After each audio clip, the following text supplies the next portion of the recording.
நிறைந்தவளே, அங்கம் முழுதும் நிறைந்தவளே, கண்ணில் நீராய் கரைந்தவளே, கடவுள் உருவாய் தெரிந்தவளே, மொழியாய் வந்த நிறையே, வள்ளுவன் உரைத்த உரையே, உடம்பில் உயிருள்ள வரையே, தமிழே நீ எனக்கு இறையே.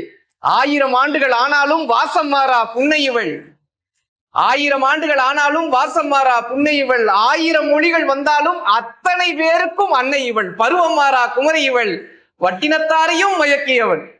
தமிழே உலகின் முதல் மொழி. தமிழே உலகின் முதல் மொழி. இவள் தானாய் வளரும் பெருவெளி.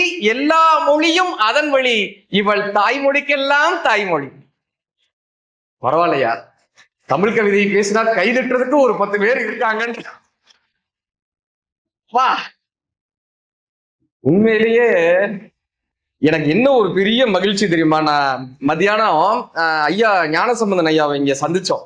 ஐயா பேசி முடிச்சுட்டு போறப்ப ஐயா ஒரு வார்த்தை சொன்னாங்க, தம்பி, தமிழை கொண்டாடக்கூடிய கல்லூரியாக இந்த கல்லூரியில் இருக்கக்கூடிய மாணவர்கள் இருக்காங்க தம்பின்னு.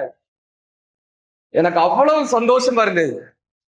ஏன்னா பொதுவா நாங்க மேடைகள் எல்லாம் போய் பேசும்போது போன தலைமுறை அல்லது பெரிய பேச்சாளர்கள்லாம் என்ன சொல்லுவாங்கன்னா, ஜென்ஜி தலைமுறை கிட்ட தமிழ்லாம் பேசவே முடியாதுன்னுவாங்க. ஆனால் அப்படிப்பட்ட மூத்த பேச்சாளர்களே இந்த கல்லூரியில இருந்து ஒரு மாணவன் அப்படி பேசினார், தம்பி இந்த சேர் அவனுக்கு தான் சொல்லிட்டு வந்தேன். அப்படியாக ஒரு தமிழை கொண்டாடக்கூடிய ஒரு முத்தமிழ் விழாவாக எடுத்து இப்படி சிறப்பித்துக் கொண்டிருக்கக்கூடிய உங்கள் அத்தனை பேருக்கும் ஒரு மிகப்பெரிய கைதட்டலோடு வாழ்த்துக்களும் வணக்கங்களும். ஆச்சரியம். இதுல இன்னொரு ஒரு பெரிய விஷயம் என்னன்னா, இங்க மாணவர்களை விட மாணவிகள் அதிகமாக இருந்து இந்த தமிழை கொண்டாடக்கூடிய ஒரு கூட்டமாக மாணவிகள் அதிகமாக இருக்கிறத பார்க்கறது ஒரு சந்தோஷம். ஏன் தெரியுமா?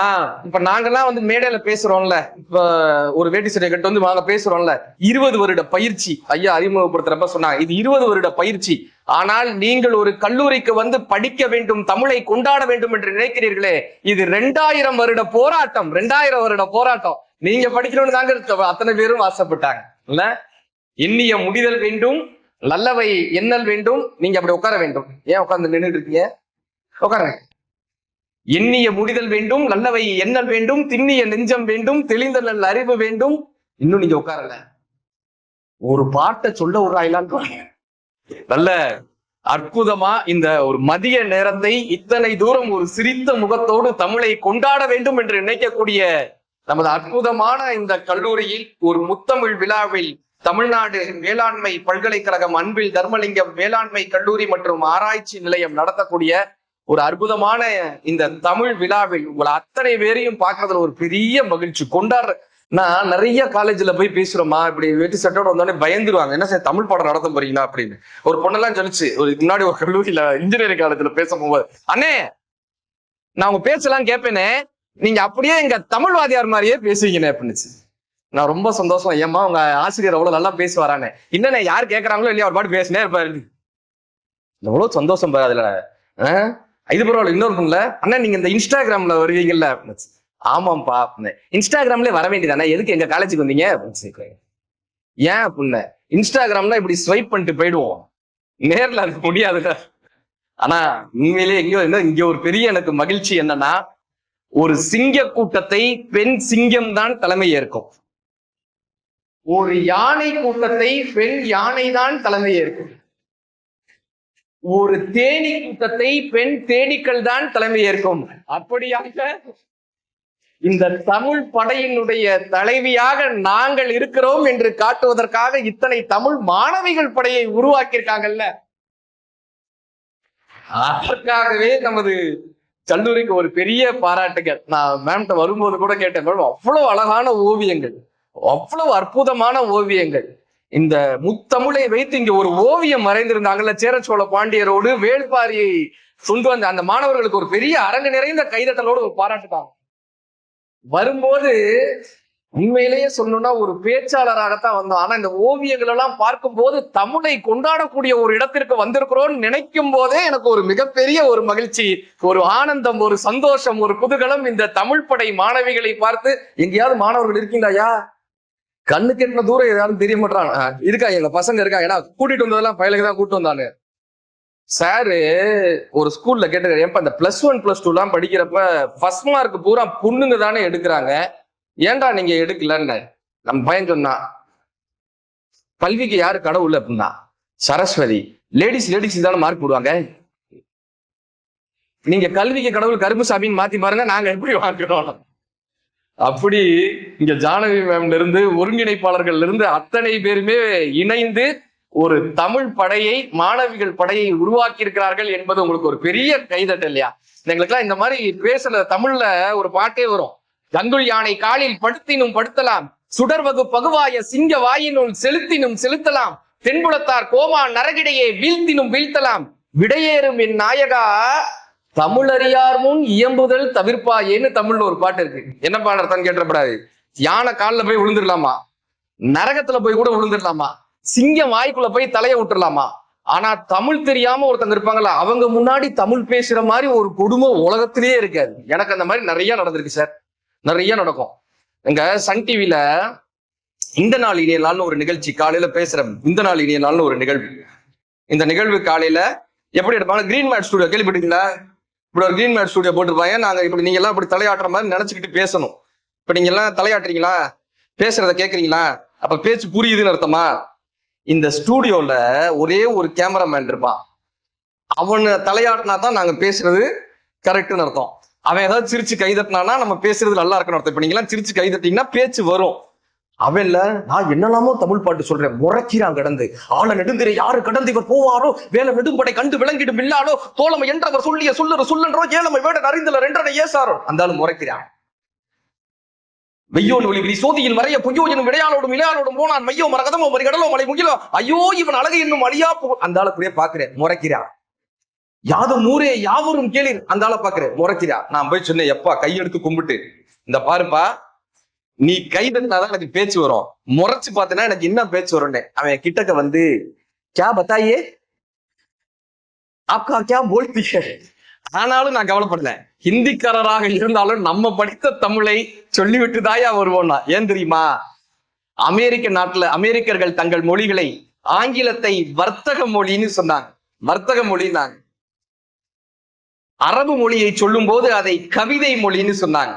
சமஸ்கிருதத்தை சொல்லும் போது அது தேவ மொழின்னு சொன்னாங்க. ஆனால் தமிழை சொல்லும் போது மட்டும்தான் நாம் தாய்மொழி தாய்மொழி தாய்மொழின்னு நாம் சொல்லிக்கொண்டே இருக்கோம். அப்படியாக இந்த தாய்மொழியை எங்கள் மாணவர்களுக்கு கொண்டு சேர்த்து விட மாட்டோமா என்கிற ஒரு மிகப்பெரிய வேட்கையோடு இந்த நிகழ்வை அமைத்திருக்கக்கூடிய முனைவர் க. அண்ணாதுரை ஐயா அவர்களுக்கும், முனைவர் கை தட்டலாம், தப்பு இல்ல, தட்டலாமா வேணாமான்னு யோசிக்கப்படாது. முனைவர் எனக்கு அன்பிற்கினிய அம்மா, எங்க ஊர்க்காரங்க ஜானவி அம்மா அவர்களுக்கு ஒரு பெரிய கைதட்டலோடு. ஏன் சொல்றேன்னா, நாங்க தேனி விவசாய கல்லூரியில முத்தமிழ் விழால அம்மா தான் அழைச்சிருந்தாங்க. நாங்க பேசுறப்ப எப்பயுமே ஒரு பேச்சாளருடைய பேச்சம்மா கேட்டுட்டு திரும்பியும் அவங்களை அழைக்கிறாங்கன்னா ரெண்டு விஷயம். ஒண்ணு, அந்த பேச்சாளர் நல்லா பேசியிருக்கணும், இல்லாட்டி உங்களுக்கு தைரியம் ஜாஸ்தியா இருக்கணும். என் விஷயத்துல உங்களுக்கு தைரியம் ஜாஸ்தி, ரெண்டாவது முறையும் அழைப்பதற்கு நல்ல அப்படி தமிழை கொண்டாடக்கூடியவர்களாக உங்களை பார்ப்பதுல மகிழ்ச்சிங்க. ஏன் தெரியுமா? இயற்கையை கொண்டாடக்கூடிய தெரிஞ்ச ஒருவரால் தான் தமிழையும் கொண்டாட முடியும். இயற்கையை பேணி காக்க தெரிந்தவர்களால் தான் தமிழையும் கொண்டாட முடியும். இதை யார் தெரியுமா நான் கற்றுக் கொடுத்தாங்க? சென்னையில மெட்ராஸ் யூனிவர்சிட்டி இருக்குல்ல, அந்த மெட்ராஸ் யூனிவர்சிட்டியினுடைய ஹெச்ஓடி சார் கிட்ட ஒரு முறை பேசிட்டு இருக்கிறப்ப அவர் சொன்னாரு, இந்த இயற்கைக்கும் தமிழுக்கும் என்ன தொடர்புன்னு ஒரு வார்த்தை சொன்னாரு. திருக்குறள்ல முதல் குறள் என்ன பாடினார்? முதல் குறள் என்ன நம்ம சொல்லிடுவோம்ல, முதல் குறள் என்ன? இப்படி கேட்டோன்னே இப்படி சொல்லணுங்க, கேட்டா சந்தோஷமா இருக்கு. ஒரு மேடைக்கு போய் கேட்டேன், செல்வத்துள் செல்வம்னே, ஒரு அக்கா திருமதி செல்வம்னுச்சு. ரிப்பீட்டா போட்டாங்களா? சரி, ஒரு நகைச்சுவைக்காக உங்களை கொண்டு வர்றதுக்காக சொல்ற விஷயம். ஐயா கிட்ட பேசும்போது அவர் ஒரு வார்த்தை சொன்னாங்க, அகர முதல எழுத்தெல்லாம் ஆதி பகவன் முதற்றே உலகுன்னு சொல்றோம்ல. இதுக்கு நம்ம என்ன சொல்லிட்டு இருந்தோம் முன்னாடி? இல்லதை நானும் இப்படிதான், நம்ம படிக்கிற காலத்துல ஒரு மாதிரி புரிஞ்சுப்போம்ல. அகர முதல் எழுத்தெல்லாம் ஆதி பகவன் முதற்றே உலகம்னோடையும், எழுத்துக்கு அகரம் வந்து முதல்ல, அது போல இந்த உலகத்திற்கு இறைவன் முதல், இப்படிதான் நான் புரிஞ்சு வச்சிருந்தேன் ஒரு காலகட்டத்துல. ஐயா ஒரு விளக்கம் சொன்னாங்க, அதிர்ந்து போனேன். இந்த குறளுக்கு இப்படி ஒரு பொருள் இருக்குமான்னு அதிர்ந்து போனேன். அவர் சொன்னார் ஒரு வார்த்தை, சூரியனில் இருந்துதான் இந்த பூமி உருவானுச்சுன்னு நம்ம படிச்சிருக்கோம்ல. சூரியனில் இருந்து ஒரு துகள் உருவாகி அந்த துகளில் இருந்து பூமி உருவாச்சு. சூரியன் குளிர்ந்து அந்த துகள் குளிர்ந்து பூமி படிச்சிருக்கோமா? பிக் பேங் தியரி அப்படின்னு சொல்லுவாங்க. வகுத்தாங்க. பகவன்னா பகவான் அர்த்தம் கிடையாதுப்பா. பகவன்னா பகுக்கிறவர்னு அர்த்தம். பகலையும் இரவையும் பகுத்து தரக்கூடியவர்னு அர்த்தம்.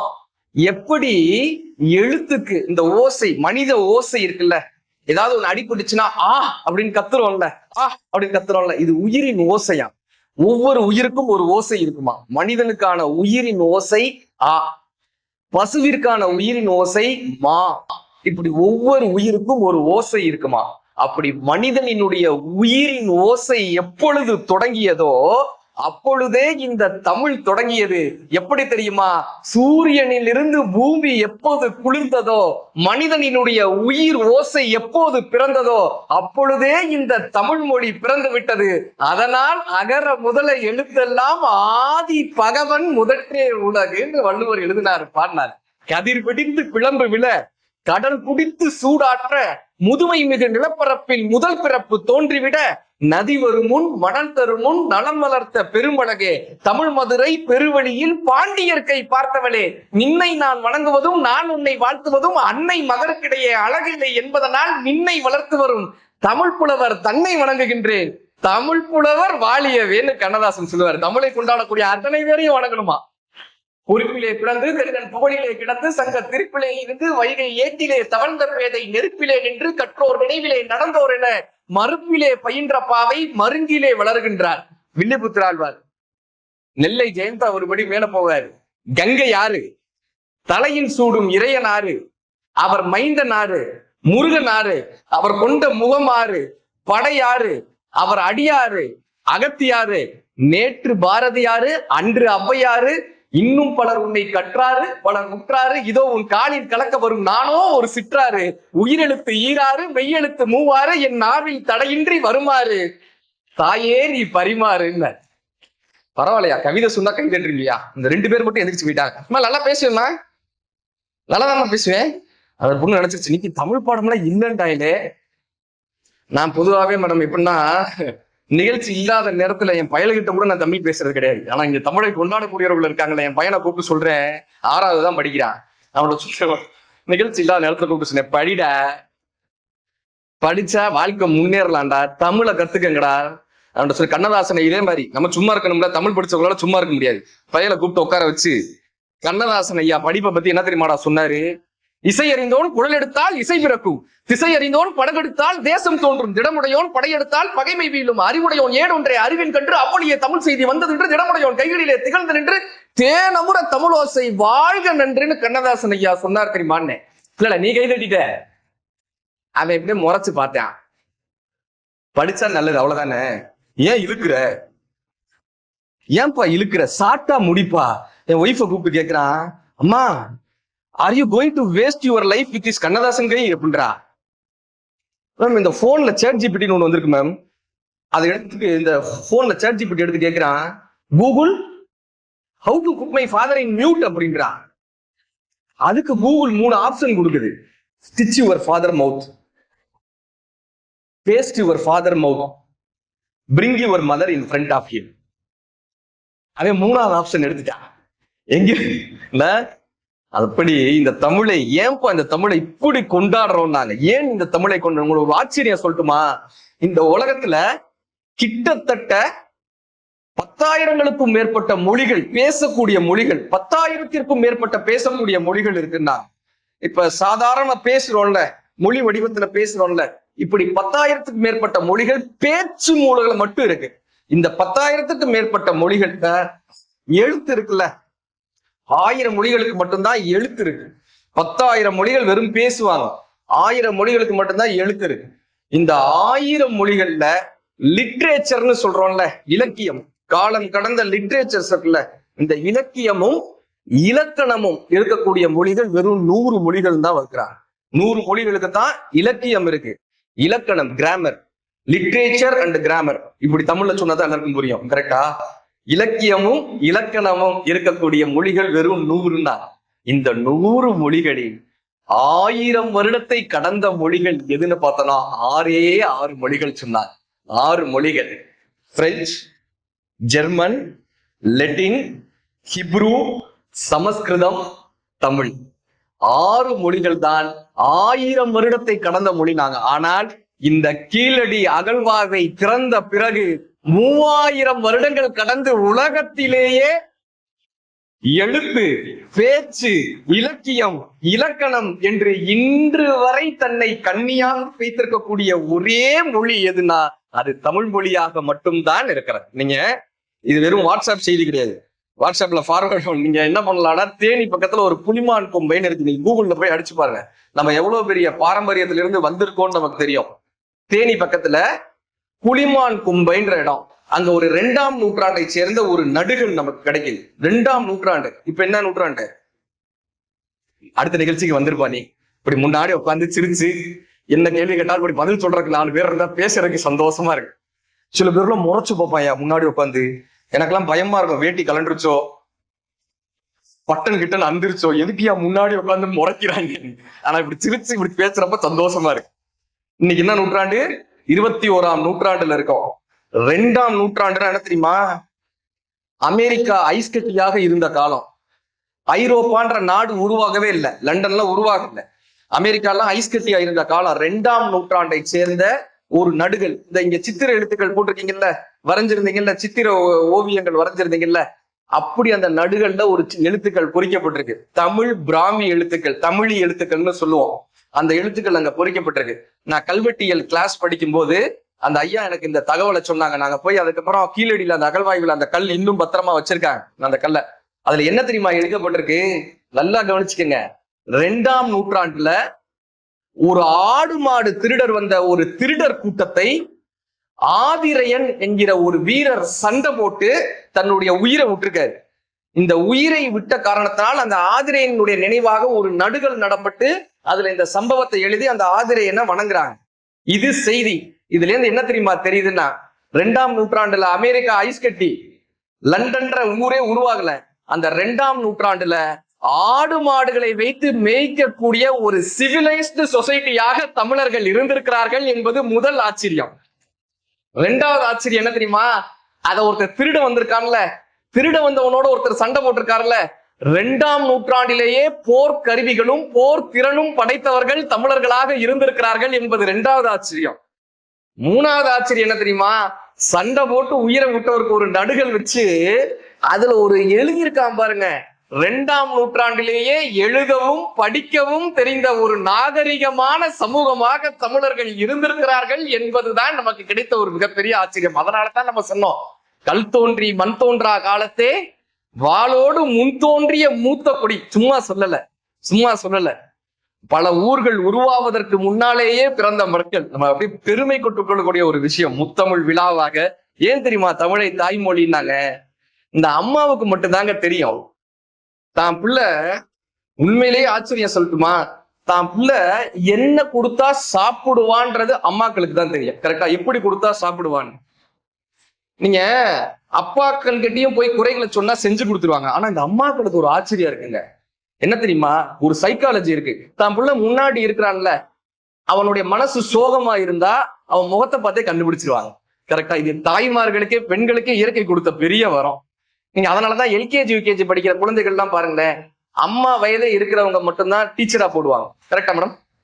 நீங்க நல்லா சொல்ற கடா மிஸ் வச்சு ஒருத்தர் வந்து இந்த நீ ஜாபு அவன் பயந்துருவியா? அம்மா வீட்டுல ஒரு பூச்சாண்டி இருக்கிற ஸ்கூல்ல ஒரு பூச்சாண்டி இருக்காருமா. இந்த தாய்க்கு மட்டும் என்ன தெரியுமாங்க பெரிய ஆச்சரியம்? தான் குழந்தை எப்படி கொடுத்தா சாப்பிடுவான்னு தெரியும். அப்பா கிட்ட வந்து அந்த பையன் பிரச்சனைய சொன்னா அப்பா தீர்த்து வச்சிருவாரு.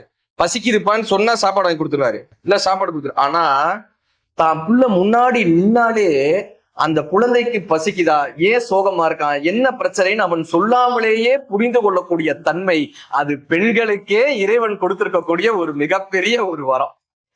என்னன்னே சொல்ல வேணாம். ஒரு பையன் போயிருக்கான் அம்மா கிட்ட, அம்மா இங்கெல்லாம் எப்படின்னு தெரியல, ஆனா சென்னை பக்கம் எல்லாம் அம்மா ரொம்ப பிரியமா வந்து ஐ லவ் யூமா அப்படிலாம் சொல்லுவாங்க. போயிருக்கான் அம்மா கிட்ட, அம்மா ஐ லவ் யூமா அப்படின்னா. அப்ப அந்த பையனுக்கு ஒரு 5 வயசு. ஐ லவ் யூமா. அந்த அம்மா சொன்னா ஐ லவ் கொஞ்ச நாள். அடுத்து அந்த பையனுக்கு 10 வயசு. அம்மா ஐ லவ் யூமா. எத்தனை இந்த பாரு இந்த பிஸ்கெட்டு சாக்லேட்டு இதெல்லாம் எத்தனை கேட்டாலும் நான் வாங்கி தர மாட்டேன், ஓடிடு. 10 வயசு. இப்ப 15 வயசு அந்த பையனுக்கு. அம்மா ஐ லவ் யூமா. எத்தனை சப்ஜெக்ட்ல ஃபெயில். நான் போய் அப்பா கிட்ட போய் கையெழுத்துலாம் நிக்க மாட்டேன்னா ஓடி போயிரு. இப்ப அந்த பையனுக்கு 25 வயசு. போனா அம்மா ஐ லவ் யூமா. யாரா அந்த பொண்ணு? நம்ம வீட்டுக்கு அதெல்லாம் செயல்பட்டு வராது, பாத்துக்க. இப்ப அந்த பையனுக்கு 35 வயசு. போனா அம்மா கிட்ட, அம்மா ஐ லவ் யூமா. நான் தான் அப்பயே சொன்னேன் அந்த பொண்ணு நம்ம வீட்டுக்கு செட் ஆகாது. இப்ப வந்து சண்டை ஓட்டேன். இப்ப அந்த பையனுக்கு 80 வயசு, அந்த அம்மாவுக்கு, அந்த பையனுக்கு 55 வயசு, அந்த அம்மாவுக்கு 80 வயசு. 55 வயசு அந்த பையனுக்கு, அம்மாவுக்கு 80 வயசு ஆயிடுச்சு. போய் நின்னா அம்மா கிட்ட, அம்மா ஐ லவ் யூமா. நான் எந்த சொத்து பத்திரத்திலையும் கையெழுத்து போட மாட்டேன், உங்க அப்பா போற மாதிரி சொல்லிட்டு போயிட்டாரு, நான் எதுலயும் கையெழுத்து போட மாட்டேன். இப்ப அந்த பையன் சொன்னது ஒரு வார்த்தை தானே, ஆழமா புரிஞ்சுக்கணும் இத. அந்த பையன் சொன்னது ஒரு வார்த்தை தானே, ஆனால் தன் முன்னால் தன் குழந்தை எதற்காக நிற்கிறான் என்று சொல்லாமலேயே புரிந்து கொள்ளக்கூடிய தன்மை தாய்மார்களுக்கு இருக்கிறது என்பதனால் மொழியை, நமது தாய்மொழியை தாய்மொழி தாய்மொழி தாய்மொழி என்று தமிழ் மொழியை சொல்கிறோம். ஏன் தெரியுமா? அமெரிக்கர்கள் சொல்றது போல் இல்லாமல் நாம் மட்டும் ஏன் தாய்மொழி என்று சொல்கிறோம் என்றால், இந்த குழந்தை எப்படி கொடுத்தால் அறத்தை ஏற்றுக்கொள்வான் என்று தமிழுக்கு தெரியுமாங்க. இயல் வடிவுல கொடுப்போமா, இவனுக்கு படிக்கிறதுக்கு பிடிக்குமா, இயல் வடிவுல கொடுப்போம். இவனுக்கு பாடுறதுக்கு பிடிக்குமா, இசை வடிவுல கொடுப்போம். இவனுக்கு நாடகம் பிடிக்குமா, நாடகத்தின் வழியே கொடுப்போம். ஏதோ ஒரு வகையில் இந்த குழந்தைகளுக்கு வாழ்வியலை கற்றுக் கொடுக்கக்கூடிய உலகத்தின் ஒரே மொழியாக தமிழ் மொழி மட்டும்தான் இருந்தது. வாழ்க்கையை கற்றுக் கொடுக்கக்கூடிய மொழி. நீங்க மகாத்மா காந்தி தமிழ்நாட்டுக்கு வந்தாருங்க. மகாத்மா காந்தி தமிழ்நாட்டுக்கு வந்து இங்க கேட்டாரு, உங்க ஊர்ல ஒரு ராமாயணம் இருக்காமே, இங்க கூட அழகா இந்த கம்பராமாயணத்தை பற்றி ஒரு சித்திரம் மறந்துருந்தாங்க. காந்தி கேட்டாரு இந்த கேள்விய, உங்க ஊர்ல ஒரு ராமாயணம் சொல்றாங்க கம்பராமாயணம்னு, அவ்வளவு இனிமையாக இருக்குன்றாங்க, நான் அந்த ராமாயணத்தை படிக்கணும்னு ஆசைப்படுறேன், எனக்கு யாராவது சொல்லி கொடுப்பாங்களான்னு கேட்டாரு. இப்ப நாமளா இருந்தா என்ன பண்ணுவோம்? சார் சாயந்தரம் வந்துருங்க சார், ஒரு செல்ஃபி எடுத்து ஸ்டேட்டஸ் போட்டுருவோம் சார் இருப்போம். அவங்க சொல்றாங்க, சார் இங்க ரசிகமணி டிகேசின்னு இருக்காரு, டிகே சிதம்பரம்னு ஒரு பேர், மிகப்பெரிய கம்ப கடன் ரசிகமணி டிகேசி, அற்புதமா கம்பராமாயணம் சொல்லுவாரு, அவர்கிட்ட வேணா கேட்போம் நாங்க. இப்ப ரசிகமணி டிகேசி வந்தாரு, மகாத்மா காந்தியை சந்திச்சாரு. அவர் சொன்ன விஷயம் என்ன தெரியுமா? உங்களுக்கு என்னால் கம்பராமாயணம் கற்றுத்தர முடியாதுன்னு. முடியாதுன்னு ஆச்சரியப்பட்டு கேட்டாங்க. எப்ப அவர் நேஷனல் லீடரு, அவர் கேட்கிறாரு கம்பராமாயணத்தை கற்றுத்தர முடியுமான்னு, நீங்க முடியாதுன்றீங்களேன்னு. டிகேசி சொன்ன ஒரு வார்த்தை, அடுத்த பிறவி என்று இருந்தால், அதில் உங்களுக்கு ஆசீர்வாதம் இருந்தால் நீங்களும் தமிழனாய் பிறக்க வேண்டும், எனக்கு ஆசீர்வாதம் இருந்தால் நானும் தமிழனாய் பிறக்க வேண்டும், இருவரும் தமிழராய் பிறந்தால் மட்டும்தான் இந்த தமிழினுடைய சுவையை உணர முடியும்னு சொன்னாருங்க. இந்த கம்பராமாயணத்தினுடைய சிறப்பை, தமிழினுடைய சுவையை, தமிழராய் பிறந்ததே நம்ம பெற்ற ஒரு பெரும் பாரம்பரியமே இல்ல. இந்த தமிழை கற்றுக்கொள்ளணும்னு நினைக்கிறதே ஒரு, அவரு ட்ரெயின்ல இப்படி போயிட்டு இருந்தாரு, கையில கம்பராமாயண புத்தகம் வச்சிருந்தாரு, படிச்சுக்கிட்டே போனவர் இறங்க வேண்டிய ஸ்டேஷன்ல இறங்கல. திருச்சியில இறங்காம மதுரையில போய் இறங்கினா எப்படி இருக்கும்? போய் இறங்கிட்டாரு, 4 ஸ்டேஷன் தள்ளி போய் இறங்குறாரு. அமைப்பாளர்கள்லாம் அந்த காலத்துல போன்ல தான் பேசுவாங்க. அமைப்பாளர்கள்லாம் போன் பண்றாங்க, ஐயா எங்க போனீங்கன்னு. நான் இந்த மாதிரி 4 ஸ்டேஷன் தள்ளி வந்து இறங்கியிருக்கேன். ஏன் அப்படின்னு கேட்டாங்க. கம்பராமாயணம் படிச்சுக்கிட்டு சொன்ன வார்த்தையை பாருங்க, தமிழ் படித்து கொண்டிருந்தேன், கம்பராமாயணம் படிச்சுட்டு இருந்தேன், இந்த கம்பராமாயணம் படிக்கக்கூடிய காரணத்தினால், தமிழ் கையில் இருந்த காரணத்தினால் என்னால் இறங்கவே முடியவில்லை. யார் கைகளில் தமிழ் இருக்கிறதோ அவர்கள் வாழ்க்கையில் இறங்கவே மாட்டார்கள்னு ரசிகமணி டிகேசி கற்றுக் கொடுத்துட்டு போறாராம். நீங்க மற்ற மொழிகள்லாம் நாங்க அடிக்கடி சொல்லுவோம் மேடைகள்ல, ஒரு எழுத்தை அறிமுகப்படுத்தும் போது என்ன சொல்லி அறிமுகப்படுத்துவாங்க? ஏ ஃபார் என்ன, இதானே சொல்லி அறிமுகப்படுத்தினாங்க. ஏ ஃபார், ஒரு எழுத்தை அறிமுகப்படுத்தும் போது பழத்தை காட்டி அறிமுகப்படுத்திய மொழிகளின் மத்தியில் ஆ அம்மா, ஆ அறம் செய்ய விரும்பு என்று பண்பையும் பாசத்தையும் காட்டி அறிமுகப்படுத்திய மொழி நம்ம தாய்மொழியாக இருக்கு. சொல்லும் போதே ஒரு அறத்தை சற்று கொடுத்தாங்களே. என்ன சின்ன வயதுல வாழ்வியல் முதற்கொண்டு தமிழ் அறத்தை கற்றுக் கொடுத்த வாழ்வியலா இருக்கு. பருப்பு கடைஞ்சி ஊத்துன்னு ஒரு விளையாட்டு விளையாடிருக்கீங்களா? விளையாடிருக்கோமா? சாதம் போட்டு விளையாடிருக்கீங்களா சார்? சார் டீனா இருந்தாலும் விளையாடி இருக்கீங்கல்ல சின்ன வயதுல? அவர் பாக்குறாரு, என்கிட்ட கேட்கிற கேள்வியா இருந்தாலும் நம்ம சின்ன வயதுல விளையாடிருப்போம்ல சார், சாதம் போட்டு விளையாடிருக்கீங்களா? அது பருப்பு ஊத்தி நெய் ஊத்தி விளையாடிருக்கீங்களா? பிசைஞ்சு விளையாண்டது இல்லையா? விளையாடிருக்கீங்களா? சாதம் போட்டு பருப்பு ஊத்தி சார் விளையாடிருக்காரா? Super sir. பிசைஞ்சு என்ன பண்ணுவோம்? அம்மாக்கு ஒரு வாய். அப்புறம் அப்பாக்கு எந்த காலத்துல கொடுத்தீங்க? அப்பயும் கொடுக்க மாட்டீங்க. அப்பா வெளியே அம்மாவுக்கு ஒரு வாய், தாத்தாக்கு ஒரு வாய், பாட்டிக்கு இப்படி கொடுத்துருப்போமா? கரெக்டா? பருப்பு போட்டு பிசைஞ்சு காக்காய்க்கு ஒரு வாய், குருவிக்கு ஒரு வாய் கொடுத்துருக்கோமா? நாய்க்கு ஒரு வாய் கொடுத்து கடைசியா என்ன பண்ணுவோம்? கழுவி கழுவி கொட்டி கோலம் போட்டு நண்டு ஊறுது நரி ஊறுதுன்னு கிச்சு கிச்சு காட்டுவோமா? நான் கேக்குறேன், சாப்பிடும் போது சிரிக்க கூடாதுன்றதான சயின்ஸ். புறையேறும். சாப்பிடும் போது சிரிக்க கூடாதுன்றதான சயின்ஸ். சாப்பிட வச்சு எதுக்குங்க நம்மளை சிரிக்க வச்சாங்க நம்ம முன்னோர்கள்? என்னைக்காவது யோசிச்சிருக்கோமா அத? ஏன் தெரியுமா? எவ்வளவு பெரிய வாழ்வியலை நம்ம முன்னோர்கள் கற்றுக் கொடுத்துருக்காங்க பாருங்க. தங்கம், நீங்க சாப்பிடும் போது நீ மட்டும் சாப்பிடக்கூடாதுப்பா, எல்லாருக்கும் கொடுத்துட்டு சாப்பிடணும். எல்லாருக்கும் கொடுத்துட்டா உன்கிட்ட குறைஞ்சிரும். கொடுத்து விட்டு அழக்கூடாது, கொடுத்து விட்டு சிரிக்க வேண்டும் என்று வாழ்வியலை விளையாட்டில் கற்றுக் கொடுத்தவர்கள் தமிழர்களாக இருந்தாங்க.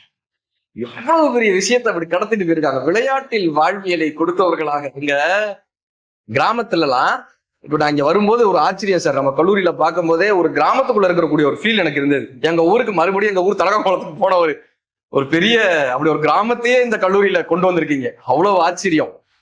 என் கிராமத்துல அங்கேயே விளையக்கூடிய பொருட்களை உள்ளூர்லயே விற்பாங்க. கரெக்டா? இப்ப முருங்கைக்காய்னா ஒரு முருங்கைக்காய் அங்கேயே விளைய வச்சிருப்பாங்க, கொண்டு வருவாங்க. கீரைக்கார பாட்டி, முருங்கைக்காய் பாட்டின்னு. இப்ப எங்க ஊர்ல ஒரு பாட்டி இருந்துச்சு, கீரைக்கார பாட்டின்னு ஒரு பாட்டி. தினம் ஒரு கீரை அவங்க வயல்ல இருந்து அறுத்துட்டு வருவாங்க. எங்க பெரியமா அந்த பாட்டியோட தினம் உட்காந்து பேரம் பேசுவாங்க. அந்த பாட்டி 10 ரூபானா எங்க பெரியமா 5 ரூபான்னு, அந்த பாட்டி 5 ரூபானா எங்க பெரியமா 2 ரூபான்னு, அந்த பாட்டி 2 ரூபானா சும்மா கொடுக்கணும். தினம் உட்காந்து பேரம் பேசிட்டே இருப்பாங்க. நான் ஒரு நாள் உட்காந்து அவங்க பேசுறத கவனிச்சுட்டே இருக்கேன். 10 ரூபா 8 ரூபா, அந்த வடிவேல் ஒரு படத்துல பேசுவார்ல 5 ரூபாய், அந்த மாதிரி பேசிட்டு இருப்பாங்க. இப்ப இவங்க 2 பேரும் உட்காந்து சண்டை போட்டுக்கிட்டு இருக்காங்க. கடைசி அந்த பாட்டி 8 ரூபாய்க்கு வந்துருச்சு. வியாபாரம் முடிஞ்சிருச்சு. 8 ரூபாய்க்கு 2 ரூபாய் பெரியமா குறைச்சிட்டாங்க. வியாபாரத்துல வெற்றி. முடிச்சதுக்கு அப்புறம் அந்த கீரை பக்க பாட்டியை உட்கார வச்சு எங்க பெரியமா தலவாழ விலைய போட்டு சாப்பாடு போட்டு இருந்தாங்க. நான் கூப்பிட்டு எங்க பெரியமாட்ட கேட்டேன், என் பெரியமா 2 ரூபாய்க்காக இவ்வளவு சண்டை போட்டீங்க, 2 ரூபாய்க்கு அவ்வளவு சண்டை போட்டுட்டு அந்த அம்மாவுக்கு உட்கார வச்சு சாப்பாடு போறீங்களே, இந்த சாப்பாடே 50 ரூபா வருமே, உட்கார வச்சு சாப்பாடு போறீங்களேன்னு. எங்க பெரியமா சொன்னாங்க, தங்கம் அது வியாபாரம்ப்பா, இது மனித நேயம் பாடினாங்க. வியாபாரம் வேறு, மனித நேயம் வேறு என்பதை வாழ்க்கையில் நமக்கு கற்றுக் கொடுத்தது ஏற்பானா இந்த தமிழ் தான் நமக்கு கற்றுக் கொடுத்தது. இங்க ஒரு நாளைக்கு என்ன பண்ணணும்னு ஒரு பாட்டு இருக்குங்க. டு டூ லிஸ்ட் அப்படி சொல்றோம்ல, காலையில எந்திரிச்சோடனே டு டூ லிஸ்ட் போடுங்க சொல்றாங்கல்ல மேனேஜ்மெண்ட்ல. தமிழ் கற்றுக் கொடுக்குது. ஒரு நாளைக்கு என்ன பண்ணணும்னா, யாவருக்குமாம் இறைவனுக்கோர் பச்சிலை. நீங்க நடந்து போங்க, ஏதோ ஒரு சாமி, ஏதோ ஒரு இலை, ஏதோ ஒரு நம்பிக்கை, எதன் மீதாவது நம்பிக்கை வைங்க. அது இயற்கையாக இருக்கலாம், இறைவனாக இருக்கலாம், ஏதோ ஒருத்தன் மீது நம்பிக்கை வைங்கன்றாங்க. யாவருக்குமாம் இறைவனுக்கோர் பச்சிலை, யாவருக்குமாம் பசுவுக்கோர் வாயுரை. பசுனா பசுமாடுன்னு மட்டும் அர்த்தம் கிடையாது, உங்களை சுற்றி இருக்கக்கூடிய ஜீவராசிகள்னு அர்த்தம். சுற்றி என்னென்ன ஜீவராசிகள் இருக்காங்க. யாவருக்குமாம் இறைவனுக்கோர் பச்சிலை, யாவருக்குமாம் பசுவுக்கோர் வாயுரை, யாவருக்குமாம் உண்ணும் போது ஒரு கைப்படி. இது ரெண்டுமே செய்ய முடியலையா? நீங்க சாப்பிட்றப்ப ஒரு கைப்பிடி சாப்பாடை அப்படி எடுத்து வச்சுட்டு சாப்பிடுங்கப்பா, ஒரு கைப்பிடி சாப்பாட்டை. அதுவும் முடியலையா? யாவருக்குமாம் பிறர்க்கோர் இன்னுரை தானேன்னு தமிழ் கற்றுக் கொடுக்குது. ஒருத்தரை பார்க்கும்போது 4 நல்ல வார்த்தைகளை, இன்னுரை நல்ல வார்த்தைகளை சொல்லணும்னு தமிழ் கற்றுக் கொடுக்குது. நீங்க யாரையாவது பார்த்து எப்படி இருக்கீங்கன்னு கேளுங்க, என்ன சொல்லுவாங்க? நல்லா இருக்கு. நீங்க சொல்லிப்பாரு, நான் நல்லா இருக்கேன்னு சொல்லிப்பாரு, அவன் மூஞ்சி சின்னதாயிடும். ஊரே இதுல இருக்கு, கேஸ் தட்டுப்பாட்டுல இருக்கு, இவன் மட்டும் நல்லா இருக்கணும். யாதான் இருக்கேங்க சொல்லுவோமா? கரெக்டா? இப்ப நல்ல வார்த்தைகள் இருக்கு. இந்த உடலில் இருந்து வெளியேறக்கூடிய அத்தனையுமே நாற்றமானவை. இந்த உடலில் இருந்து வெளியேறக்கூடிய அத்தனையுமே அடுத்தவர்களுக்கு துன்பம் தரக்கூடியவை. ஆனால் இந்த உடலில் இருந்து வெளியேறக்கூடிய ஒரே ஒரு விஷயம் மற்றவர்களுக்கு இன்பத்தை தருகிறது என்று சொன்னால் அது நம் உதட்டில் இருந்து உதிரக்கூடிய நல்ல வார்த்தைகள் தான் பிறருக்கான ஒரு மகிழ்ச்சியை தருனா. இதை கைதட்டின 2 பேருக்கு நன்றி. 2 கொட்டாய் வருதா? தூக்கம் வருது. அங்க செல்ஃபி எடுத்துக்கிட்டு இருக்காங்க. ஒருத்தன் பேசிட்டு இருக்கீங்க, தனியா உட்காந்து அங்க செல்ஃபி. அதை போட்டுறணும்ல, இன்னைக்கு போஸ்ட் போட்டுறணும்ல, முத்தமிழ் விழா போஸ்ட்ன்னு. குற்றாலத்துக்கு ஒரு நிகழ்ச்சிக்கு போயிருந்தேன் மேம். குற்றாலத்துக்கு குளிக்கலாம்னு. அங்க குற்றாலத்துக்கு எதுக்கு வருவாங்க? எல்லாரும் குளிக்கிறது தானே வருவாங்க. திபு திபு திபு திபுன்னு ஒரு 10 பிள்ளைங்க இறங்குனாங்க. எல்லாரும் ஏறி போட்டோ எடுத்தானுங்க. ஒவ்வொருத்தரா எடுத்து அருவியில போட்டோ எடுத்தாங்க. ஒருத்தரும் குளிக்கலங்க. இதுல ஒருத்தர் வந்து என்கிட்ட கேட்டான், பிரதர் நீங்க தானே இந்த யூடியூப்ல வருவீங்க, இன்ஸ்டால வருவீங்க அப்படின்னா. ஆமாப்பானே, ஒரு எடுத்துக்கிடான்னு. இவன் எடுத்தானே அடுத்த பசங்க வந்தானுங்க, அடுத்த பசங்க வந்தா இப்படியே 10 பேர் வந்தானுங்க. கடைசியா வந்தவன் கேட்டான், ஆமா நீங்க யாரு அப்படின்னா. யாரா தெரியாம தான் போட்டோ எடுத்தியா, இப்ப எதுக்குடா கேட்கிற அப்படின்னு. தெரிஞ்சா வச்சுக்குவேன், இல்லாட்டி மெமரி போயிடும், டெலிட் பண்ணிட்டு போயிடுவேன்னா. எல்லாத்தையும் போட்டோ எடுத்து வச்சுக்கிறணும் இல்ல. மகிழ்ச்சி. இப்படியான இந்த தமிழ் என்னப்பா கற்றுக் கொடுத்ததுன்னா, பிறருக்கு இப்படி பேசும்போது இந்த உடம்பிலிருந்து வெளியேறக்கூடிய ஒரு நறுமணத்தை தரக்கூடிய விஷயம் எதுனா நம்மளுடைய பேச்சு மட்டும்தாங்க. யாவருக்குமாம் பிறருக்கு ஒரு இன்னுரை தானேன்னு கற்றுக் கொடுத்த உலகத்திலேயே முதல் மொழி நமது தமிழ் மொழி மட்டும்தான். இங்க ஆஸ்பத்திரிக்கு ஆறுதல் சொல்லுவாங்க, பார்த்திருக்கீங்களா? ஆஸ்பத்திரிக்கு போறப்ப ஆறுதல் சொல்றதுக்கு 2 சொந்தக்காரங்க போவானுங்க. இருக்கிறதுலே காஞ்சு போன ஆரஞ்சு 2. அவனுக்கு மட்டும் அந்த ஆப்பிள் எப்படிதான் இந்த மாதிரி வாடி போன ஆப்பிள் கிடைக்குன்னே தெரியாது. ஹார்லிக்ஸ் பாட்டில் திருண்டா வாங்கிட்டு போவான் ஆறுதல் சொல்றதுக்குன்னு.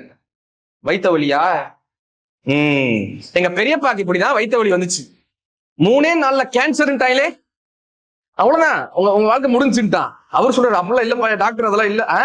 டாக்டருக்கு என்ன தெரியும், இது கேன்சர், போயிட்டான். அந்த ஆளுக்கு வைத்த வலி போய் நெஞ்சு வலி வந்துருச்சு. இவங்க ஆஸ்பத்திரிக்கு ஆறுதல் சொல்ல போனானுங்களா, ஆளை காலி பண்ண போனாலாம் தெரியாது. ஒருத்தரை பார்க்கும்போது நல்ல வார்த்தைகளை சொல்லி பாருங்க. இன்னைக்கு ஒரு வகுப்புல நல்ல வார்த்தைகள் என்னுடைய தமிழ் ஆசிரியர் அடிக்கடி சொல்லுவார், தங்கம் உன்னை யார் கைவிட்டாலும் உன்னுடைய தமிழ் கைவிடாது பாடினார். என் தமிழ் ஆசிரியரினுடைய அந்த ஆசீர்வாதமான வார்த்தை தான் இன்றைக்கு 11 வெளிநாடுகளுக்கு மேலாக தமிழ் என் கையை பிடித்து உலகமெல்லாம் அழைத்து சென்று கொண்டிருக்கிறது என்று சொன்னால், யாவருக்குமா பிறருக்கு ஒரு இன்னுரை தானேன்னு கற்றுக் கொடுத்த மொழி நம் தமிழ் மொழி. அமெரிக்கர்கள், இந்த அமெரிக்க நாட்டுல ஒரு பழமொழி இருக்கு, all Americans are human beings, all others are cannibals. நாங்க மனிதர்களை தின்னக்கூடிய காட்டுவாசிகள். நாங்க தான் நாகரிகமானவர்கள். அமெரிக்க நாட்டுல நாங்கெல்லாம் நாகரிகமானவர்கள், மற்றவர்கள்லாம் மனிதர்களை தின்னக்கூடிய காட்டுவாசிகள். All others are cannibals. அரபு நாட்டுல ஒரு பழமொழி இருக்கு, அரபு மொழியை பேச தெரியாதவன் ஊமை என்றும் அரபு மொழியை கேட்க தெரியாதவன் செவிடு என்னும் அரபு நாட்டுல ஒரு பழமொழி இருக்கு. ஆனால் இதற்கெல்லாம் 2000 வருடங்களுக்கு முன்பு தோன்றிய நமது தாய்மொழி என்ன தெரியுமா கற்றுக் கொடுத்தது? யாதும் ஊரே யாவரும் கேளீர்னு கற்றுக் கொடுத்தது. எல்லாம் நம்ம சொந்தங்கள்பா, எல்லாம் நம்ம மக்கள், யார் எல்லாம் நம்ம உறவுகள். இப்படி கற்றுக் கொடுக்கக்கூடிய உலகத்தின் ஒரே மொழியாக நம்ம மொழி இருந்திருக்குங்க. அதான் ஆச்சரியமே. உலகத்திற்கே அறத்தை கற்றுக் கொடுத்த மொழி. மகாத்மா காந்திகிட்ட போய் கேட்கிறாங்க, சரி எல்லாரும் ஒரு சண்டைன்னா கத்தியோட சண்டை போடுவாங்க, ஆயுதங்களோட சண்டை போடுவாங்க, நீங்க கத்தியின்றி ரத்தமின்றி அகிம்சை வழியில சண்டை போடணும்னு நினைச்சீங்களே, இதுக்கு உங்களுக்கு காரணமா இருந்தது யாருன்னு கேட்டாங்க மகாத்மா காந்திட்ட. அவர் என்ன சொன்னாரு, மேலை நாட்டுல லியோ டால்ஸ்டாய்னு ஒருத்தர் இருந்தாரு. இந்த லியோ டால்ஸ்டாய் எழுதின போரும் அமைதியும் என்கிற புத்தகத்தை படித்த பிறகுதான் எனக்கு ஒரு அகிம்சை முறையில் போராடணும்ன்ற எண்ணம் எனக்கு வந்தது. போரும் அமைதிங்கிற புக்கு தான் எனக்கு இன்ஸ்பிரேஷனா இருந்துச்சு. இந்த லியோ டால்ஸ்டாய் கல்கத்தாக்கு வராரு. அப்ப மகாத்மா காந்தி அவரை சந்திக்கிறதுக்காக போறாரு. பத்திரிகையாளர்கள் கேட்கிறாங்க, இவருக்கு நீங்க இன்ஸ்பிரேஷன் சொன்னாரு, உங்களுடைய புத்தகம் தான் இவருடைய இன்ஸ்பிரேஷன். லியோ டால்ஸ்டாய் அவர்களே, நீங்கள் போரும் அமைதியும் எழுதுவதற்கு உங்களுக்கு யார் துண்டுகோலாக இருந்தாங்க, அந்த புத்தகத்தை எழுதுவதற்கு உங்களுக்கு எப்படி தோன்றியதுன்னு கேட்டார். லியோ டால்ஸ்டாயினுடைய பதில் என்ன தெரியுமா? உங்கள் இந்திய நாட்டிலே தமிழகம் என்ற ஊர் இருக்கிறது, அங்கு வள்ளுவன் என்கிற புலவன் இருக்கிறான், அவன் எழுதிய திருக்குறள் என்ற புத்தகத்தை மொழிபெயர்த்து படித்து அதுல ஒரு வாசகம் எழுதியிருந்தாருங்க, தப்பு செய்தவனை தண்டிக்கணும், எப்படி தெரியுமா தண்டிக்கணும், அவனுக்கு நல்லது செஞ்சு அவனை தண்டிக்கணும்னு ஒரு ரைட்டர் எழுதியிருந்தார். அதை நான் படிச்சேன்ப்பா. இன்னா செய்தாரை ஒருத்தல் அவர் நான நன்னயம் செய்துவிடன்ற உலகத்திற்கே இப்படி மன்னிப்பை கொடுத்து தண்டிக்க வேண்டும் என்று கற்றுக் கொடுத்தவர்கள் நமது தமிழர்களாக இருந்திருக்கிறார்கள். அதனாலதான் நாங்க அடிக்கடி சொல்லுவோம், இந்த வள்ளுவம்லாம் வீட்டுல எடுத்து வச்சிடணும். ரஷ்ய நாட்டுல அணுகுண்டால துளைக்க முடியாத ஒரு சுரங்கம் கட்டினாங்க. அணுகுண்டு போட்டா அந்த சுரங்கத்தை துளைக்கவே முடியாது. அப்படி அணுகுண்டால் கூட துளைக்க முடியாத ஒரு சுரங்கம். அந்த சுரங்கத்துல உலகத்தில் இருக்கிற எத்தனையோ விஷயங்கள் வச்சிருக்கலாம், கரெக்டா? அணுகுண்டால கூட அழிக்க முடியாது. செல்வங்களை வச்சிருக்கலாம், பொற்காசுகளை வச்சிருக்கலாம், எதை வேணாலும் உள்ள வச்சு பாதுகாத்துருக்கலாம். ஆனால் அவர்கள் செய்த விஷயம் என்ன தெரியுமா? உலகத்தில் இருக்கக்கூடிய தலை சிறந்த புத்தகங்களை எல்லாம் சேகரித்து அந்த ரஷ்ய நாட்டினுடைய அணுகுண்டு சுரங்கத்துல வச்சாங்க. அதில் மிகச்சிறந்த புத்தகமாக முதல் புத்தகமாக அவர்கள் தேர்ந்தெடுத்தது நமது திருக்குறளை தான் முதல் புத்தகமாக எடுத்து வச்சாங்க. உலகம் அழிந்தாலும் கூட மீண்டும் இந்த உலகத்திற்கு வாழ்வியலை சொல்லித்தரக்கூடிய மொழியாக தமிழ் மொழியால் மட்டும்தான் இருக்க முடியும்ன்றதுனால அதுல வச்சாங்க. நீங்க ஒண்ணுமே ஏன் வள்ளுவம் படிக்கணும்னா, வாழ்க்கையில எப்படா ரொம்ப நிம்மதியா இருக்கலாம்னா, சில விஷயம்லாம் நம்ம விட்டு போச்சுன்னா நிம்மதின்றாரு சார். பிரேக்கப்னு நம்ம கதறோமா, நிம்மதின்றாரு வள்ளுவர். யாதனின் யாதனின் நீங்கியான் நோதல் அதனின் அதனின் இல்லன்னு ஒரு குறள் இருக்கு. நீங்க அறத்துப்பால் எடுத்து படிக்கணும். என்னப்பா இங்க இந்த குறளை சொல்லி பாருங்களேன். யாதனின் யாதனின் நீங்கியான் நோதல் அதனின் அதனின் இல்ல. இந்த 2 உதடு ஒட்டாம இருக்கா? 2 உதடு ஒட்டவே ஒட்டாது. என்னப்பான்னா, எதை எதை எதை எதை விட்டு பிரிஞ்சிருக்கியோ அதனால தொந்தரவே இல்லையான்னு பிரேக்கப்புக்கே 2000 வருஷத்துக்கு முன்னாடி தீர்வு சொன்ன ஒரே ஆளு நம்ம வள்ளுவர் தாங்க. எதை எதை விட்டு பிரிஞ்சிருக்கோமா, லெஸ் லக்கேஜ் மோர் கம்ஃபர்ட்னு வாங்க. ஏபிஜே சார் குடியரசு மாளிகையில பதவி ஏற்க போறாரு. நல்லா கேட்டுக்கங்க, பதவி ஏற்க போறாரு. அவர் காலு கீழே ஒருத்தர் வந்து உட்காந்தான். அவர் காலு கீழே அந்த காலத்துல ஷூக்கு பாலிஷ் போடுறதுக்கு இப்படி உட்காந்துருப்பாங்க. யாருன்னு கேட்டாரு. ஷூக்கு பாலிஷ் போடுறவர். வேணாம் போ அப்படின்றாரு. வேணாம் போ. அவன் உடனே சார் சார் சார்ன்னு அழுதான். சார் சார் என்னன்னு கேட்கிறாரு. கூப்பிட்டு இருந்த உதவியாளரை கூப்பிட்டு என்னன்னு. இல்ல சார் அவனுக்கு 4 குழந்தைங்க இருக்காங்களா, நீங்க வந்த உடனே வேலையை விட்டு அனுப்புறீங்கன்னு சொல்லிட்டு அழுகுறான் சார். வேலையை விட்டுல அனுப்பலப்பா, இந்த ஷூ பாலிஷ்லாம் நீ போடக்கூடாது, நான் பாத்துக்கிறேன், நீ தோட்டத்துக்கு போய் தண்ணி ஊத்துன்னு அனுப்பி விட்டாரு. இவருடைய ஆட்சி காலம் முடிஞ்சிச்சு, பதவி காலம் முடிஞ்சிச்சு. இவர் சூட்கேஸ் எடுத்துட்டு வரதுக்கு போகணும்ல, பதவி காலம் முடிஞ்சிச்சு. இப்ப அவர் கூப்பிடுற தோட்டத்துக்கு தண்ணி ஊத்துனால முதல் நான் வந்தோடனே அழுதான்ல, அவனை வர சொல்லுன்னு வந்தாரு. வந்தானே சொன்னாரு, என்னமோ நான் உன்னை விட்டு வேலையை விட்டு அனுப்புறேன் என்னன்னு, இன்னைக்கு என்னையவே வேலையை விட்டு அனுப்ப போறாங்க தெரியுமா சொன்னாரு. அவனுக்கு புரியல. அப்படியே முறைச்சு பார்த்தான், என்னன்னு தெரியாம அப்படி ஒரு மாதிரி சிரிச்சுட்டு நின்னா.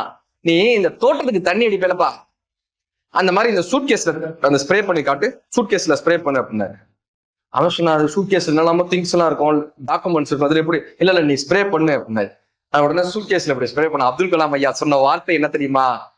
கலாம் இந்த குடியரசு மாளிகையிலிருந்து செல்லும் போது ஒரு தூசியை கூட வெளியே எடுத்து செல்லவில்லை என்பது இந்த உலகத்திற்கு தெரிய வேண்டும். எனக்கு எதன் மீதும் பற்று இல்லை என்பது இந்த உலகத்திற்கு தெரிய வேண்டும். அதனால் இந்த தண்ணீரை தெளிக்க சொன்னேன். இந்த பற்றற்ற வாழ்க்கை இருக்குல்ல, வாழ்க்கையில ஏதோ ஒரு வகையில் நமக்கான நிம்மதியை கொடுத்துட்டே இருக்கு. எதை விட்டு நம்ம போறோமோ அதனால நமக்கு துன்பமே இல்லைன்னு கற்றுக் கொடுத்தது வள்ளுவம். பற்றுக. அப்ப எதை சாமி பிடிச்சுக்கிறதுன்னு கேட்டாங்க. அதுக்கு ஒரு குறள் போட்டாரு. நீங்க வள்ளுவத்தை இப்படி படிக்கணும். பற்றுக பற்றற்றான் பற்றினை அப்பற்றை பற்றுக பற்று விடற்கின்ற. இப்ப நீங்க இதை சொல்லி பாருங்களேன், எல்லாருக்கும் உதடு ஓட்டும். பற்றுக பற்றற்றான் பற்றினை அப்பற்றை பற்றுக பற்று விடற்கு. எல்லா குரல்லையும் முதல் ஓட்டும். என்னப்பானா, இறைவனை போய் பிடிச்சுக்கப்பானா. ஆன்மீகத்தை நான் வரும்போது கூட மேம்கிட்ட சொல்லிட்டு இருந்தேன், அம்மா அவங்க கிட்ட பேசிட்டு இருந்தோம். ஆன்மீகத்தை கற்றுக் கொடுத்ததும் தமிழ்தான், ஆன்மீகத்தை அறிவோடு கத்துக்கொள்ள வேண்டும் என்று கற்றுக் கொடுத்ததும் தமிழ்தான். பழனியில மேம், பழனிக்கு ஒரு நிகழ்ச்சிக்கு பேச போறேன், நல்லா கேளுங்க. பழனிக்கு ஒரு நிகழ்ச்சிக்கு பேச போறேன். ஸ்லீப்பர் பஸ் தூங்கிட்டு போலாமா, நல்லா ஸ்லீப்பர் பஸ்ல நான் படுத்து நல்லா தூங்கிட்டு வரேன். ஒரு ஆளுங்க நைட்டு பழனி பஸ்ல காவி வேட்டி கட்டிக்கிட்டு இங்கேக்கு அங்கேக்கு நடந்துகிட்டே இருக்காரு. நைட்டு பூரா பஸ்ல நடக்கிறாரு. அப்புறம் கொஞ்ச நேரம் உட்காருவாரு, திரும்ப நைட்டு நடக்கிறாரு, திரும்ப வந்து உட்கார்றாரு, திரும்ப நைட்டு. என்னையா பண்றாரு நானும் யோசிக்கிறோம். தூக்கத்துல நடக்கிற வியாதியா, நைட்டு பூரா இருந்தாலும் நடந்துகிட்டே இருக்காருன்னு நாங்களும் பார்த்துக்கிட்டே இருக்கோம். விசித்திரமா ஒரு கேரக்டர் இருக்காரு, நைட்டு பூரா நடந்துட்டு இருக்காரு. காலையில அந்த மனுஷன் இறங்கி அந்த பஸ் படிக்கட்டை தொட்டு கும்பிட்டாரு, முருகான்னாரு. நான் உடனே அவர்கிட்ட கேட்டேன், என்னங்க எதுக்கு நைட்டு பூரா நடந்துகிட்டே இருந்தீங்களே, இப்ப தொட்டு கும்பிட்டேன் என்னன்னு. அவர் சொன்னாருங்க ஒரு வார்த்தை, நானு ஒரு வேண்டுதல் வச்சிருந்தேன் முருகர்கிட்ட, அந்த வேண்டுதல் நிறைவேறிச்சுன்னா பழனிக்கு நடந்து வரேன்னு வேண்டிக்கிட்டேன்.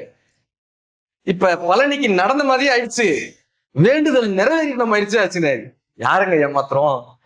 கண்காணி இல்லை என்று கள்ளப்பல செய்குவார், கண்காணி இல்லாத இடமில்லை காணுங்கால் கண்காணியாக கலந்தொழிந்து நின்றானே, கண்காணி காணுங்கால் களவொழிந்தாரே என்ன திருமூலர். இப்ப இந்த அறிவு இல்லாத ஆன்மீகம் என்னப்பா பண்ணணும்னா, மூட நம்பிக்கை. ஒருத்தருக்கு கோயில்ல இந்த இதுல சுண்டல் கொடுப்பாங்கல்ல பிரசாதத்துல, சுண்டலை சாப்பிட்டான், கைய மோந்து பார்த்தா சுண்டல் வாசனை, அந்த ஸ்மெல் அடிச்சிச்சு. நம்ம என்ன பண்ணுவோம், கோயில் செவுரு பார்த்தா, கோயில் செவுரு நல்லா இருக்கு, தேய்ச்சா.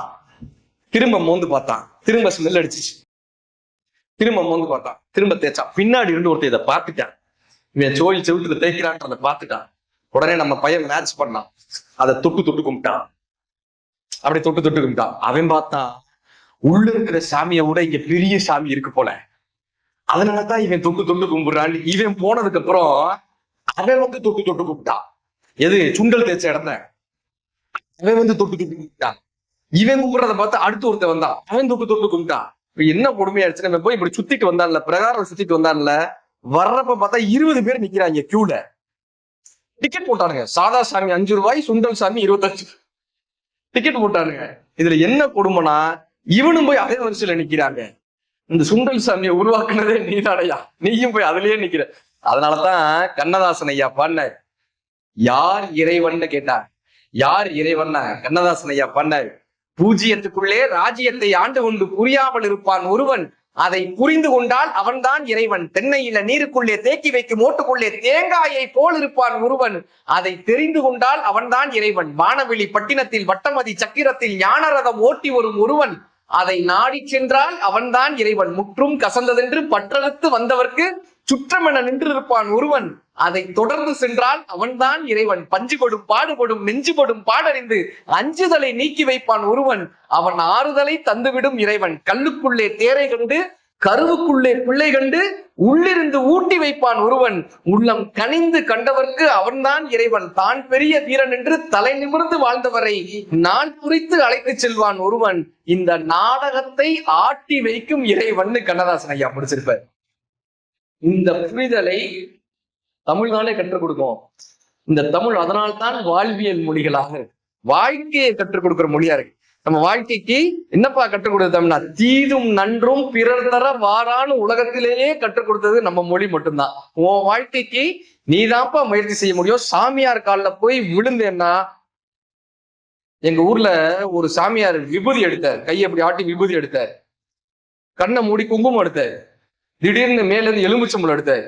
இன்னைக்கு அவரை பெயில் எடுக்க ஆள் இல்லை, உட்கார்ந்துருக்காரு, பெயில் எடுக்க ஆள் இல்லை. கண்ணதாசன் ஐயா தான் சொன்னார், திருடனும் ஹரஹரா சிவசிவா என்றுதான் திருநீர் பூசுகின்றான், சீட்டாடும் மனிதனும் சிவனை நினைத்துதான் சீட்டை புரட்டுகின்றான், முரடனும் அறிவாளால் காரியம் பார்த்த பின் முதல்வனை வணங்குகின்றான், முச்சந்தி பெண்களும் முக்காடு நீக்கிய பின் முதல்வனை வணங்குகின்றான், வருடுவார் கைக்கெல்லாம் வருடுகின்ற தேவனவன் வேறுபாடு பார்ப்பதில்லையே, மலர் கொண்ட கூந்தலை தென்றல் தாளாட்டிடும் மதுரை மீனாட்சி உமையேன்னு எழுதியிருப்பார்.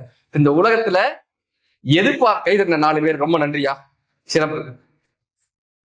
இந்த உலகத்துல எதுப்பா பெரிசுன்னு கேட்டா, அப்ப சாமி பெரியதா, சாமியார்கள் பெரிதான்னா உலகத்துல இப்படி யாரும் கற்றுக் கொடுக்கவே இல்லைங்க. எந்த மொழிகளிலும் இதை கற்றுக் கொடுக்கவே இல்லை. அவ்வைதான் சொன்னாங்க, சாமியார் பெரியாள் கிடையாதுப்பா, ஏன் சாமியே பெரியவங்க கிடையாதுப்பா. முருகப்பெருமான் போய் அவ்வையில கேட்கிறாரா, நீங்க இன்னைக்கு நம்ம ஷார்ட் பிலிம்ல எல்லாம் விஷுவலைசேஷன் பாக்குறோம்ல, இந்த நான் சொல்லக்கூடிய இந்த பாடல் அப்படியே விஷுவல் பண்ணிட்டே வரோம். முருகர் போய் அவையில கேட்கிறாரு, பாட்டி இந்த உலகத்துல பெரியது என்ன பாட்டின்னு கேட்டாரு. பெரியது என்ன? அவ்வை சொல்றாங்க, பெரியது கேட்கும் தனிவடி வேலோர். அப்படியே அதை விஷுவலைஸ் பண்ணிட்டே வாங்க, நான் சொல்றதை அப்படியே விஷுவலைஸ் பண்ணிட்டு வாங்க. இந்த உலகத்தை பிரம்மா படைச்சாருப்பா, எனக்கு தெரிஞ்சு இந்த பிரம்மா பெரியாளா இருக்கலாம், இந்த பிரம்மா திருமால் வயிற்றிலிருந்து வந்தாருன்றாங்க. ஒருவேளை இந்த திருமால் பெரியவளா இருக்கலாம், இந்த திருமால் பார்க்கடல்ல பள்ளி கொண்டிருக்கிறாருன்றாங்க, பார்க்கடல் பெரிதா இருக்கலாம், இந்த பார்க்கடலையே அகத்தியர்ன்ற முனிவர் கமண்டலத்துல அடைச்சிட்டாரா, ஒருவேளை இந்த கமண்டலம் பெருசா இருக்கலாம், அது இந்த பூமியிலிருந்து மொத்தமாக தோன்றியதுன்றாங்க, இந்த பூமி பெரியதா இருக்கலாம், இந்த பூமி ஆதிசேஷனுக்கு ஒரு தலைன்றாங்க, விஷுவலைசேஷன் ஆதிசேஷனுக்கு ஒரு தலைன்றாங்க. அப்ப ஆதிசேஷன் பெரியவரா இருக்கலாம், இந்த ஆதிசேஷனை உமையால் சுருட்டி மோதிரமா மாட்டிக்கிட்டாங்கப்பா, உமையாள் பெரியவளா இருக்கலாம், ஆனால் இந்த உமையால சிவபெருமான் உடம்புல பாதி கொடுத்து வச்சுக்கிட்டாராம், உமையால பாதியா கொடுத்து வச்சுக்கிட்டாரலாம். சிவபெருமான் பெரியாளா இருக்கலாம், இறைவன் பெரியவரா இருக்கலாம், ஆனால் அந்த இறைவனை சக மனிதர்களுக்கு தொண்டு செய்யக்கூடிய தொண்டர்கள் இறைவனை நெஞ்சகத்தில் வைத்திருக்கிறார்கள். எனக்கு தெரிந்து இந்த உலகத்திலேயே சக மனிதருக்கு தொண்டு செய்யக்கூடிய தொண்டர்கள் பெரியவர்கள்னு தமிழ் கற்றுக் கொடுக்கிறது. பெரிது பெரிது புவனம் பெரிது, புவனமோ நான்முகன் படைப்பு, நான்முகனோ கரியமாள் உந்தியில் தோன்றினோன், கரியமாளோ அலைகடல் துயின்றோன், அலைகடலோ குறுமுனியின் கலசத்து அடக்கம், கலசமோ புவியிற் சிறுமன், புவியோ அவனுக்கு ஒருதலை பாரம், அறமோ உமையவள் சிறுவிரல் மோதிரம், உமையோர் இறைவனின் வாகத்தில் ஒடுக்கம், இறைவனோ தொண்டர்தம் உள்ளத்தில் ஒடுக்கம், தொண்டர்தம் பெருமையை சொல்லவும் பெரியதோன்னு உலகத்திற்கே தொண்டர்கள் பெருமையை சொன்ன மொழி நமது தமிழ். இந்த இளைஞர்கள் இந்த வயதில் இந்த விஷயத்தை கற்றுக்கணும். அதுக்காகத்தான் இந்த முத்தமிழ் விழா.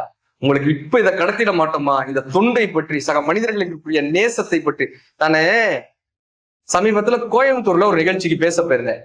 நீங்க இந்த பாட்டி கமலாத்தாள்ன்ற பாட்டி கேள்விப்பட்டிருக்கீங்களா? அந்த பேரை கமலாத்தாள்ன்ற பேர். இந்த 2 ரூபாய்க்கு இட்லி கொடுக்குறாங்களா ஒரு பாட்டி, தெரியுமா?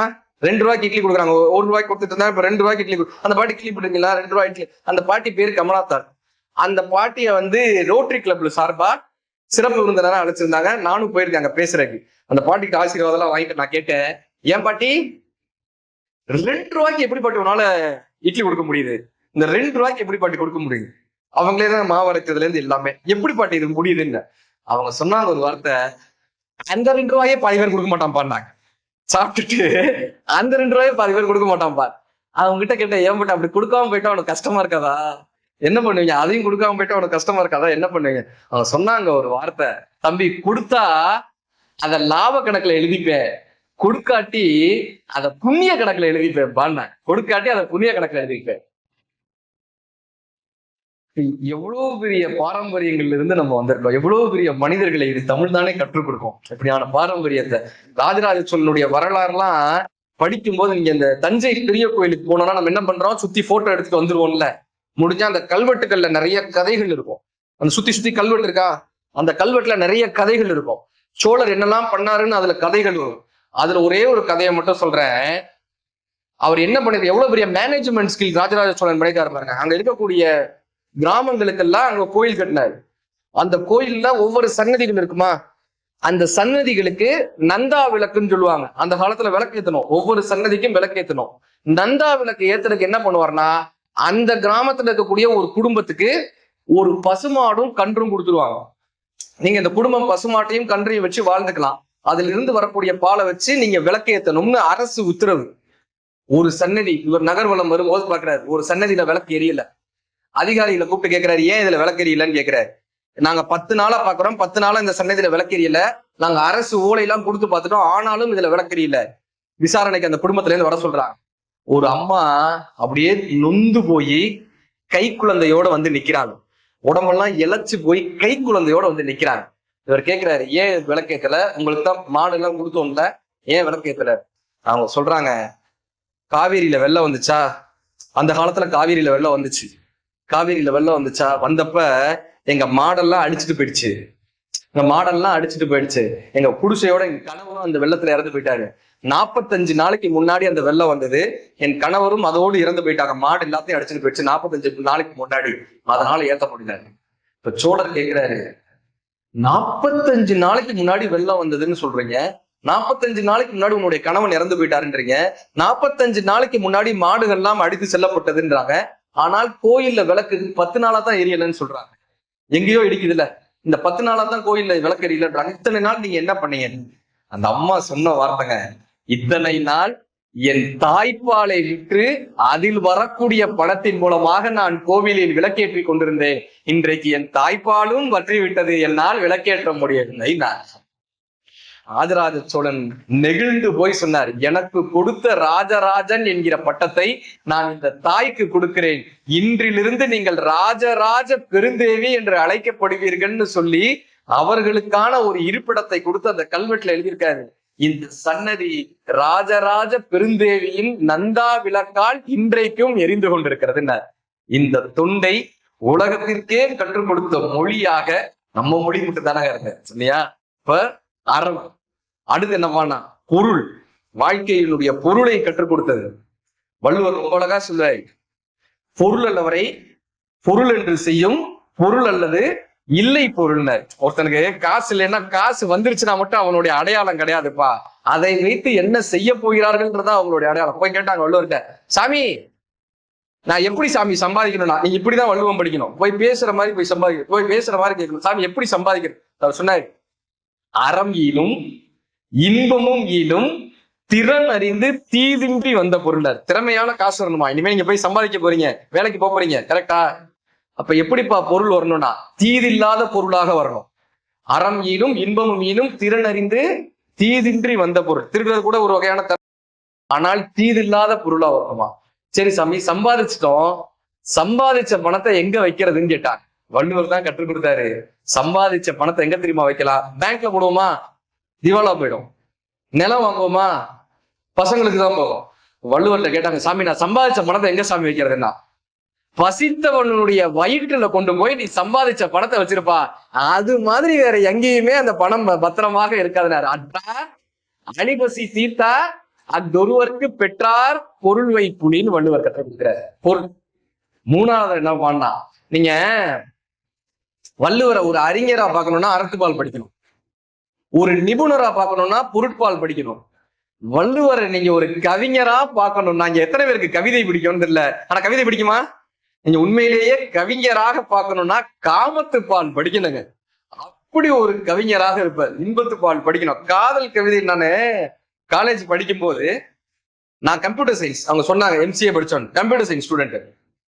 2வது பெஞ்ச் ஸ்டூடெண்ட்ஸ் ஓரளவுக்கு படிச்சு, இந்த கடைசி பெஞ்ச் இருக்காங்களே சிரிச்சுக்கிட்டே இருப்பான் எப்பயுமே. எப்படினாலும் நம்ம ஜெயிச்சிடும். முதல் பெஞ்ச்ல இருக்கிறவங்க எப்படி ஒரு அரசு வேலைக்கு போயிடுவாங்க, 2வது பெஞ்ச்ல இருக்கிற எப்படியாவது ஒரு ஐடி கம்பெனிக்கு போயிடுவோம்னு ஒரு நிம்மதியில இருப்பான். அந்த கடைசி பெஞ்ச்ல இருப்பான், சிரிச்சுட்டே இருப்பான். ஏன்னா நான் எப்படி எம்எல்ஏவாவோ எம்பியாவோ ஆயிடுவேன், நீ எல்லாம் கையெழுத்து வாங்க சொல்லுவோம். இப்ப நான் கடைசி பெஞ்ச்ல உட்காந்து என்ன பண்ணிட்டு இருக்கோம்னா, வைரமுத்து ஐயாவுடைய ஒரு கவிதை படிச்சுட்டு இருந்தோம். அந்த காலேஜ் டேஸ்ல கவிதை படிக்கிறதுக்கான எல்லாருக்கும் பிடிக்கும். அப்படி ஒரு கவிதை படிச்சுட்டு இருக்கேன். அவர் காதலியை பற்றி ஒரு கவிதை எழுதியிருந்தார். வாழ்ந்து விட்டு சாகிறேன்னு ஒரு கவிதை. இந்த கவிதை இப்படிதான் வரும். இந்த கவிதை அப்படி படிச்சுட்டு இருக்கோம். அந்தி மலர் மேடைதனில் ஆடி வரும் மேகம், சந்த மொழி சிந்து தினம் தந்த சுக போகம், இந்த மனம் தவநிலையில் ஏற்ற வரம் ஆகும், அந்த சுகம் இல்லை என்றால் ஆதி பறி போகும், பேர் மனம் பாவை அவள் பூமடியில் நாளும், பாதை தடு மாறி தினம் பஞ்சனையில் வீழும், கோதை மகள் ஆடி வரும் கோபுரமும் தோளும், சீதை வழி வந்த மகள் தேனழகு போலும், நின்ற சதை வீதிகளில் நீண்டதொரு பயணம், கண்டு வரும் காதல் என்னும் பருவம், பெண்மையினை வான்வெளியில் பேசவிடு தினமும், இந்த சுகம் கண்டுவிடில் என்ன செய்யும் மரணம்னு ஒரு கவிதை எழுதியிருந்தார். நான் இதை படிச்சுட்டு நமக்கு ஒரு சந்தோஷமா இருக்குல்ல. கிளாஸ் எடுத்துட்டு இருக்காங்க, ப்ரொஜெக்டர் போட்டு கிளாஸ் எடுத்துட்டு இருக்காங்க. நான் அதை படிச்சுட்டு சே வைரமுத்தையா அப்படின்னு கத்திட்டேன். எங்க கிளாஸ்ல அவருக்கு ஹெச்ஓடி எல்லாம் கிளாஸே அமைதியா இருக்காங்க. சே என்ன கவிதை அப்படின்னு கத்திட்டோம். இப்ப அவர் பாடம் எடுத்தவர்ல 2 நிமிஷம் எப்படியே நீ பார்த்தா எப்படி தெரியுதுன்ற மாதிரி அவர் கிட்டக்க உனக்கு கவிதை படிக்க ரொம்ப பிடிக்குமான்னு என்னை பிடிச்சி இழுத்து தமிழ் டிபார்ட்மெண்ட்ல போய் உட்காந்து கவிதை படின்னு அனுப்பி விட்டு போயிட்டாரு. இங்க தமிழ் ஹெச்ஓடியில என்ன கவிதை படிச்சேன்னு கேட்டார். இந்த பிரச்சனை என்ன கவிதை? நான் சொன்னேன் வைரமுத்து ஐயாவோட இந்த கவிதையை படிச்சேங்க. அவர் கேட்டார் ஒரு வார்த்தை, வள்ளுவரை விட உங்க வைரமுத்து பெரிய காதல் கவிஞரோ அப்படின்னாரு. வள்ளுவரை விட பெரிய காதல் கவிதை எழுதுவாரு. நான் கேட்டேன், வள்ளுவர் காதல் கவிதை எழுதுவாரா? நீ இத படியா அப்படின்னு அந்த இன்பத்து பாலை எடுத்து போட்டாரு. இத படினா அவ்வளவு ஆச்சரியமா இருந்துச்சுங்க. ஒரு மனுஷன் இப்படி ஒரு கவிதையை எழுத முடியுமான்னு. ஒரு பையனுக்கு காய்ச்சல் வருது. இப்படி இமேஜின் பண்ணிக்கோங்க. காய்ச்சல் வருது. ஃப்ரெண்டு போறான், என்னடா ஆச்சு? காய்ச்சல் வந்துருச்சுடா. எப்படிடா காய்ச்சல் வந்துச்சு? எனக்கு பிடிக்கும்ல ஒரு பொண்ணு, நான் அந்த பொண்ணை பார்க்கணும்னு நினைப்பேன்ல, அந்த பொண்ணு மறுபடியும் என்னைய பார்த்துட்டாடா, அதனால காய்ச்சல் வந்துருச்சுடா. ஓ பேராசிட்டமால் சாப்பிட்டியா?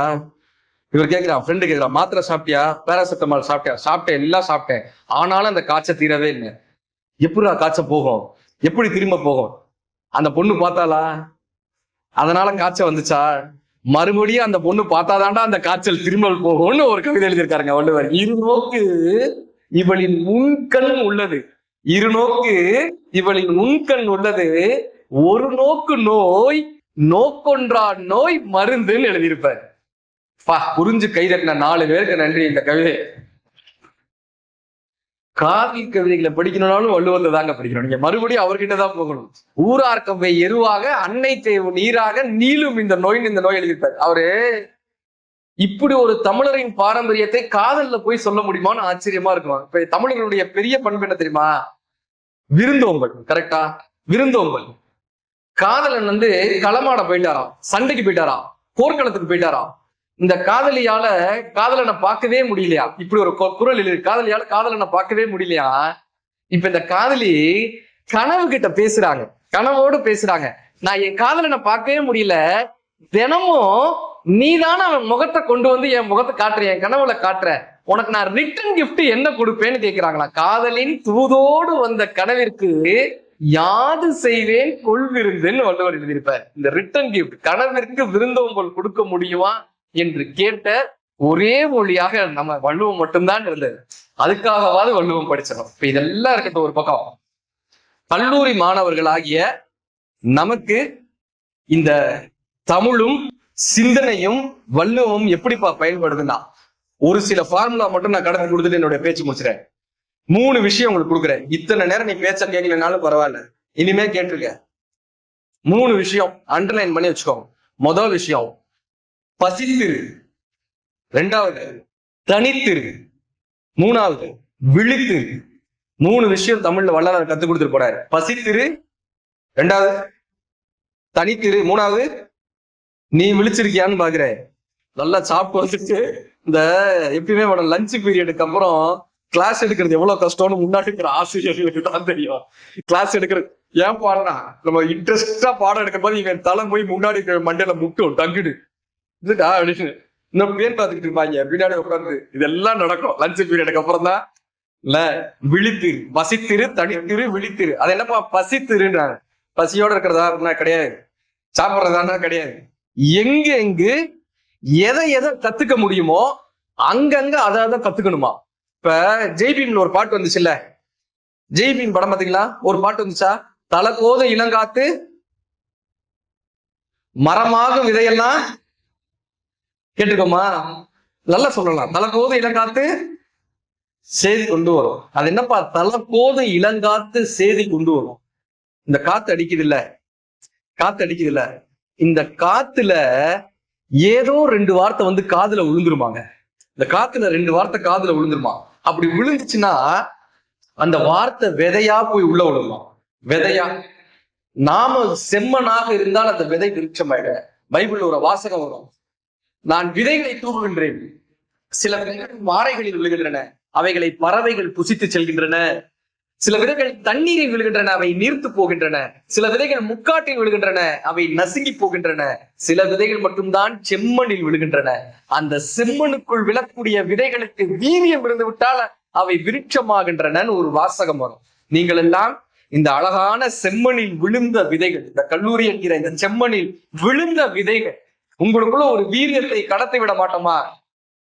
அந்த விதை அந்த முட்டி முளைச்சு வருது இல்ல, அந்த மண்ணை முட்டி மோதி முளைச்சு வருது இல்ல, அதற்குள்ள ஒரு வீரியம் இருக்குல்ல. எல்லா விதையும் வீரியம் ஆயிடாது, எல்லா விதையும் விருட்சம் ஆயிடாது. அதனாலதான் அடுத்த வார்த்தை போட்டாங்க, மரமாகும் விதையெல்லாம் வாழ சொல்லி தரும். அந்த மண்ணை முட்டி மோதி வெளியே வருது இல்ல, மரமாய் நிக்குது இல்ல, வாழ சொல்லி தருமா. எவ்வளவு போராட்டம் வந்தாலும் சந்திச்சிருவோம்ப்பா. முதல் விஷயம் தான் பசித்து. இந்த வாழ்க்கையில் எங்கெங்க எதை கத்துக்கலாம். வள்ளுவர் கற்றுக் கொடுக்கிறார், உடையார் முன் இல்லார் போல். இந்த காசு இருக்கிறவன்ட்ட இல்லாதவ போய் நிற்பான்ல, சாமி எனக்கு ஏதாவது. உடையார் முன் இல்லார்போ ஏகாற்றும் கற்றார் கடையரே கல்லாதார்னு ஒரு வார்த்தை கொடுறாரு. அப்படி இல்லாதவங்க போய் நிக்கிற மாதிரி எனக்கு எங்கிருந்தாவது எதையாவது சொல்லித்தாங்கப்பா, எங்கிருந்தாவது என் வாழ்க்கையை மாற்றக்கூடிய வார்த்தை என் காதில் விழுந்து விடாதான்ற ஒரு பெரிய ஏக்கம் இருக்குல்ல, அதுதான் பசித்திருத்தல். ஏன்பா அந்த வார்த்தை ஒழுகணும்னா, அந்த வார்த்தை எங்கிருந்தாலும் வரலாம், ஒரு பேச்சாளரினுடைய உதட்டிலிருந்து வரலாம், ஒரு புத்தகத்தினுடைய எழுத்திலிருந்து வரலாம், உங்கள் ஆசிரியர்களினுடைய ஆசீர்வாதத்திலிருந்து வரலாம், உங்கள் நண்பர்களினுடைய சொல்லிலிருந்து வரலாம், பேஸ்புக் இன்ஸ்டாகிராம ஸ்க்ரோல் பண்ணும்போது வரலாம். நீங்கள் கவனமாக இருந்தால் உங்கள் வாழ்க்கைக்கான வார்த்தை உங்கள் காதுகளில் வந்து விடும். ஒரு பாட்டி இப்படியே கையசைச்சுக்கிட்டு இருந்தா, பேரம் போனா, பாட்டி என்ன பண்றாருன்னா, ஊசியில நூல் கோக்குறேன்டான்னு. ஊசியில நூல் கோக்குறேன்னு அவன் சொன்னா, இன்னும் 1 மணி நேரம் ஆனாலும் முடியாது பாட்டீங்கன்னா. ஏன்டா, ஊசி கீழே விழுந்து 1/2 மணி நேரம் ஆச்சு, நூல் கீழே விழுந்து 1 மணி நேரம் ஆச்சு, நீ கண்ணு தெரியாம வெறுங்கை ஆட்டிட்டு இருக்க பாட்டீங்களா. அப்ப அந்த பாட்டி ஒரு வார்த்தை சொன்னாங்க, தங்கம், ஊசியின் காது வழியே நூல் நுழைந்தால் அது சட்டையில் உள்ள கிழிசல்களை தைக்கிறது. மனிதனின் காது வழியே நல்ல நூட்கள் நுழையும் போது அது இதயத்தில் உள்ள கிழிசல்களை தைக்கிறதுன்னு அந்த பாட்டி கத்து வச்சிருப்பாங்க. இப்ப நாம இன்னைக்கு இருப்போம்ல ஒரு வாழ்க்கை, இந்த வாழ்க்கையிலிருந்து நம்ம அடையணும்னு நினைக்கிறோம்ல ஒரு வாழ்க்கை, இந்த இடத்துக்கு போகணும்னு நினைக்கிறோம்ல, இந்த பயணத்திற்கு பெயர் தான் கனவு. 5 வருஷம் கழிச்சு நான் இந்த இடத்துல இருப்பேன்னு நீங்க ஆசைப்படுறீங்கல்ல, இந்த பயணத்தின் பெயர் தான் போராட்டம். இந்த பயணத்தின் பெயர் தான் லட்சியம். இந்த பயணத்தின் பெயர் தான் முயற்சி. இந்த பயணத்தை அடைவதற்கு நாம் பசித்தலோடு இருக்க வேண்டும். ஒரு பசி நமக்குள் இருந்துகிட்டே இருக்கணும், ஒரு தாகம் நமக்குள்ள இருந்துகிட்டே இருக்கும். நெஞ்சுக்குள் காயமில்லை சொல்லுங்கள், காலப்போக்கில் காலமெல்லாம் மறைந்து போகும் மாயங்கள். உளி தாங்கும் கற்கள் தானே மண் மீது சிலையாகும், வழி தாங்கும் இதயம் தானே நிலையான சுகம் காணும். யாருக்கில்லை போராட்டம், கண்ணில் என்ன நீரோட்டம். ஒரு கனவு இருந்தால் அதை தினம் முயன்றால் ஒரு நாளின் நிஜமாகும். பாவிஜய், அந்த போராட்ட குணம் நம்மிடம் இருக்கிறதான்றது ஒரு பெரிய கேள்வி. திருவிளையாடல் படம் பார்த்திருக்கியா? திருவிளையாடல் பாத்துறீங்களா? யார் நடிச்சது? தனுஷா? தனுஷு நடிச்சாருங்க. அவரோட திருவிளையாடல் வந்துச்சு, நாம தானே. அது திருவிளையாடல் ஆரம்பமா? சரி, திருவிளையாடல் படம் தெரியுமா? அந்த காலத்து படம். யார் நடிச்சாங்க? சிவாஜி சார் நடிச்சாரா? சிவாஜி சாரோட இன்னொருத்தர் வருவார்ல, யாரு? நாகேஷ். சொல்றோமா? எத்தனையோ பேர் அந்த படத்துல சிவாஜி சாரோட நடிச்சாங்கல்ல. நாம ஏன் நாகேஷை மட்டும் சொல்றோம்? அவருடைய காட்சி மட்டும் மனசுல பதிஞ்சிருச்சு. கரெக்டா? நாகேஷ் சார்கிட்ட போய் கேட்டாங்க, ஏன் சார் அந்த படத்துல ஒரு வித்தியாசமான ஒரு உடல் மொழி வச்சிருக்காரு, இப்படி ஒரு மாதிரி திணிச்சான ஒரு பாடி லாங்குவேஜ், மதுரை நடந்த சம்பவத்தை தான் எடுத்தாங்க இல்ல, ஒரு வித்தியாசமான உடல் மொழி. தர்மின்னு வரும்போது ஒரு உடல் மொழியே வித்தியாசமா இருந்தது. அவருக்கு பெரிய பெரிய விருதுகள் தான் கிடைச்சிச்சு. நாகேஷ் சார்கிட்ட கேட்டாங்க, சார் இந்த உடல் மொழியை எங்கிருந்து பிடிச்சீங்க? தர்மிக்குன்னு ஒரு பாடி லாங்குவேஜ் வச்சிங்களே, இதை எங்கிருந்து இந்த உடல் மொழியை பிடிச்சீங்க? நாகேஷ் என்ன தெரியுமா சொன்னாரு? எங்க ஊர்ல மயிலாப்பூர், அவரு ஊர் வந்து சென்னை மயிலாப்பூர், கபாலீஸ்வரர் கோயில்னு இருக்கு. அந்த கோயிலை சுத்தி ஒரு பைத்தியக்காரர் இருந்தாரு, மனநலம் பாதிக்கப்பட்டவர் இருந்தாரு. நான் தினம் போய் அவர் கிட்டக்க உட்காந்துக்குவேன். அவர் என்ன பண்றாருன்னு பார்ப்பேன். அவர் தனக்கு தானே பேசிப்பாரு. திடீர்னு கோயிலை சுத்தி ஓடுவாரு, குப்பையெல்லாம் புறக்கி வச்சுப்பாரு, திடீர்னு குதிப்பாரு, திணிச்சா என்னெல்லாமோ பண்ணுவாரு. நான் ஒரு வாரம் உட்காந்து அவருடைய உடல் மொழி என்னன்னு அப்படியே கத்துக்கிட்டு, அந்த உடல் மொழியைத்தான் நான் கொண்டு போய் அப்படியே திரைப்படத்துல நடிச்சேன். அது மிகப்பெரிய வெற்றி ஆச்சுன்னார். நீங்கள் கற்றுக்கொள்ள வேண்டும் என்று நினைத்தால் ஒரு பைத்தியத்திடம் இருந்து கூட கற்றுக்கொள்ளலாம். கற்றுக்கொள்ளவே கூடாது என்று நினைத்தால் உங்களுக்கு திருவள்ளுவரே வந்து பாடம் எடுத்தாலும் கத்துக்க முடியாது. கத்துக்கவே கூடாதுன்னு சொன்னா, அப்ப நம்ம மனநிலை எப்படி தெரியுமா இருக்கணும்? எங்கிருந்து எதை கற்றுக்கொள்ள முடியும், எங்கிருந்து எதை, எந்த வார்த்தை நமக்கான வாழ்க்கையாக இருக்கும், எந்த எழுத்து, எந்த சொல், எந்த பேச்சு நமக்கான வாழ்க்கையாக இருக்கும் என்று ஒருவர் காத்து கொண்டே இருக்கணும். பசித்திரு. ரெண்டாவது என்ன பண்ணா? தனித்திரு. இண்டிவிஜுவாலிட்டி. இன்னைக்கு உலகம் முழுக்க தமிழை பற்றி பேசுறோமா, தமிழர்களை பற்றி பேசுறோமா? நான் மலேசியாவுக்கு பினாங்ன்ற ஒரு இடத்துல நிகழ்ச்சிக்காக போயிருந்தேன். அந்த பினாங்ல கடாரம்னு ஒரு இடம் இருக்கு. இந்த கடாரம்ல தான் ராஜேந்திர சோழனை பற்றி ஒரு கல்வெட்டு பார்த்துட்டு வந்தோம். முத்தமிழ் விழாவில் இதை சொல்லணுன்றதுக்காக சொல்றேன். ராஜேந்திர சோழனை பற்றி ஒரு கல்வெட்டு அங்க இருக்கு. அந்த கல்வெட்டை ராஜேந்திர சோழன் அடிக்கல, அவர்கிட்ட தோத்து போனார்ல ஒருத்தர், இரவி விதங்கள்னு அவர் பேரு. அவர் ஒரு கல்வெட்டு அடிச்சிருக்காரு. என்ன தெரியுமா அடிச்சாரு? கடல் கடந்து ஒருவர் 1000 யானைகளை படகில் கொண்டு வந்தார். கடல் கடந்து ஒருத்தர் வந்தார், ஒரு அரக்கன் மாதிரி ஒருத்தர் வந்தார். 1000 யானையை படகுல கூட்டிட்டு போயிருக்காரு. விஷுவலைஸ் பண்ணி பாருங்க, 1000 யானை. அப்ப அந்த யானைக்கான மருத்துவர்கள் வந்திருக்கணும். அந்த காலத்துல மேக்னெட்டிக் காம்பஸ் எல்லாம் கிடையாது. என்னப்பா வச்சிருந்தாங்கன்னா, ரொம்ப அழகா அந்த ஒரு சகோதரி சொன்னாங்க, தெய்வ வாக்கு விலங்கு சேர்னா தேவாங்க வச்சிருப்பாங்களா உள்ளர, கப்பல்ல தேவாங்க வச்சிருப்பாங்க. அந்த டைரக்ஷன் பாக்குறதுக்காக, எந்த திசைன்னு பாக்குறதுக்காக கப்பல்ல தேவாங்க வச்சிருப்பாங்க. ஒரு பையனை ஒருத்தனை போய் சண்டை போட்டுருக்கான், பலார்னு அடிச்சுட்டான். ஏன்டா அப்படின்னுடா, நீ என்ன போன மாசம் தேவாங்கன்னு திட்டினேல, அதுக்காக அடிச்சே அப்படின்னா. ஏன்னா போன மாசம் திட்டினதுக்காண்டா இப்ப அடிக்கிறாரு. நான் இப்பதானே தேவாங்க நேரில் பார்த்தேன் இருக்கா. அந்த தேவாங்க நீங்க பார்க்கலாம். அதை நீங்க எப்ப உட்கார வச்சாலும் அது மேற்கு நோக்கி தான் உட்காரும். அதை எப்ப கீழே இறக்கி உட்கார வச்சீங்கனாலும் மேற்கு நோக்கி உட்காரும். இப்படி ஒரு இயற்கை அறிவு படைத்து 1000 யானைகள் எடுத்துட்டு போய் ஒருத்தர் சண்டை போட்டு ஒரு நாட்டை ஜெயிச்சிருக்காருங்க. கடல் கடந்து கடாரமுனை, அக்ஷய முனைன்னு உலகமெல்லாம் தனித்துவத்தை கொடுத்தவர்களாக தமிழர்கள் இருந்தாங்க. நீங்க இங்கிருந்து கல்லணை, நம்ம ஊர் கல்லணை, எத்தனை பேர் போயிருக்கீங்க கல்லணைக்கு? மத்தவங்க எல்லாம் இன்ஸ்டாகிராம்ல உட்காந்துருக்கோம். இந்த இருக்கு கல்லணை. இந்த இருக்கு கல்லணை எத்தனை வருஷம்? கிட்டத்தட்ட 1500 வருடங்களுக்கு மேலாக நீர்ப்பாசனத்தை உலகத்திற்கே தனித்துவமாக ஓடி வரக்கூடிய காவேரியை தடுத்து நிறுத்தி உலகத்திற்கே நீர்ப்பாசனத்தை கற்றுக் கொடுத்தவங்க இந்த திருச்சி மண்ணை சேர்ந்தவங்க, நம்ம சோழ நாட்டை சேர்ந்தவங்க. இந்த இருக்கு கல்லணை தனித்துவத்தினுடைய ஆச்சரியம். இங்க தாராசுரம்னு ஒரு கோயில் இருக்கு, இசை படிக்கட்டுகள் தமிழர்களுடைய தனித்துவம். நெல்லையப்பர் கோயில் போலுங்க, இசை தூண்கள் தமிழர்களுடைய தனித்துவம். இப்படி கங்கை கொண்ட சோழபுரம்னு ஒரு இடம் இருக்கு கும்பகோணத்துக்கிட்ட. நீங்க அங்க போனீங்கன்னா ராணிமார்கள் குளிக்கிறதுக்குன்னு ஒரு கிணறு இருக்கும். நீங்க கீழிருந்து பார்த்தா மேல யார் நிக்கிறாங்கன்னு தெரியும், மேலிருந்து பார்த்தா கீழே யார் குளிக்கிறாங்கன்னு தெரியாது. இப்படி ஒரு ஆர்கிடெக்சர் இங்க இருக்கு கங்கை கொண்ட சோழபுரம். நம்முடைய தனித்துவங்க, இண்டிவிஜுவாலிட்டி. உலக நாடுகளுக்கெல்லாம் தமிழர்கள் ஏன் தனித்துவமாக தெரிகிறார்கள்னா தங்களுடைய இலக்கியத்தின் மூலமாக தனித்துவமாக தெரிகிறார்கள், வாழ்வியலின் மூலமாக தனித்துவமாக தெரிகிறார்கள், கட்டிடங்கள் ஆர்கிடெக்சர் மூலமாக தனித்துவமாக தெரிகிறார்கள். ஹிலாரி கிளின்டனுடைய மனைவி ஹிலாரி கிளின்டன் இந்திய நாட்டிற்கு வந்து தமிழகம்லாம் சுத்திட்டு போகும்போது அவங்க கிட்ட கேட்டாங்க, நீங்கள் தமிழகத்தை பார்த்து வியந்த விஷயம் என்னன்னு கேட்டாங்க. தமிழகத்தை பார்த்து வியந்த விஷயம் அவங்க சொன்ன விஷயம் தெரியுமா? கோபுரங்கள், கோயில்கள், இதெல்லாம் என்னை ஆச்சரியமூட்டியது. ஆனால் நான் பிரமித்த விஷயம் என்ன தெரியுமா? அந்த கோவில்களையும் கோபுரத்தைக்கும் நிகராக குடும்பங்கள் இந்த தமிழகத்தில் பாரம்பரியத்தோடு வாழ்கிறார்களே, இதுதான் என்னை ஆச்சரியப்பட வைத்த விஷயம்னு ஹிலாரி கிளின்டன் கற்றுக் கொடுத்துட்டு போனான். இப்படி வாழ்வியல் மூலமாக தனித்துவம், இந்த இண்டிவிஜுவாலிட்டி. முதல் விஷயம் பசித்திருத்தல், இரண்டாவது தனித்திருத்தல், மூணாவது என்ன? விழித்திருத்தல். விழித்திருத்தல்னா என்ன? யாருன்னா நம்ம கிளாஸ்ல அந்த கரெக்டா பாருங்க மேம், கடைசி பெஞ்சில 2 கண்ணும் திறந்துருக்கும், 2 கண்ணும் திறந்திருக்கும், ஆனா தூங்குவாங்க. அது எப்படிதான் சாத்தியம்னே தெரியாது. நம்மளை பார்த்துக்கிட்டே இருக்கிற மாதிரிதான் இருக்கு, ஆனா தூங்குவாங்க.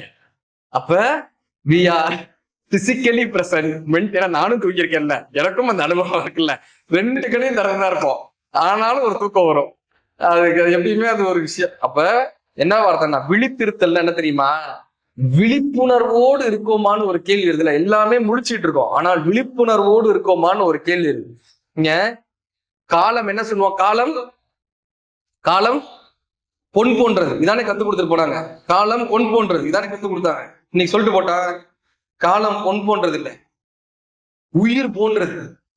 பொண்ணு தொலைச்சிட்டோம்னா சம்பாதிச்சிடலாம், தங்கம் தொலைஞ்சிருச்சுன்னா சம்பாதிச்சிடலாம். இன்னைக்கு என்ன தேதி? 19ஆம் தேதியா?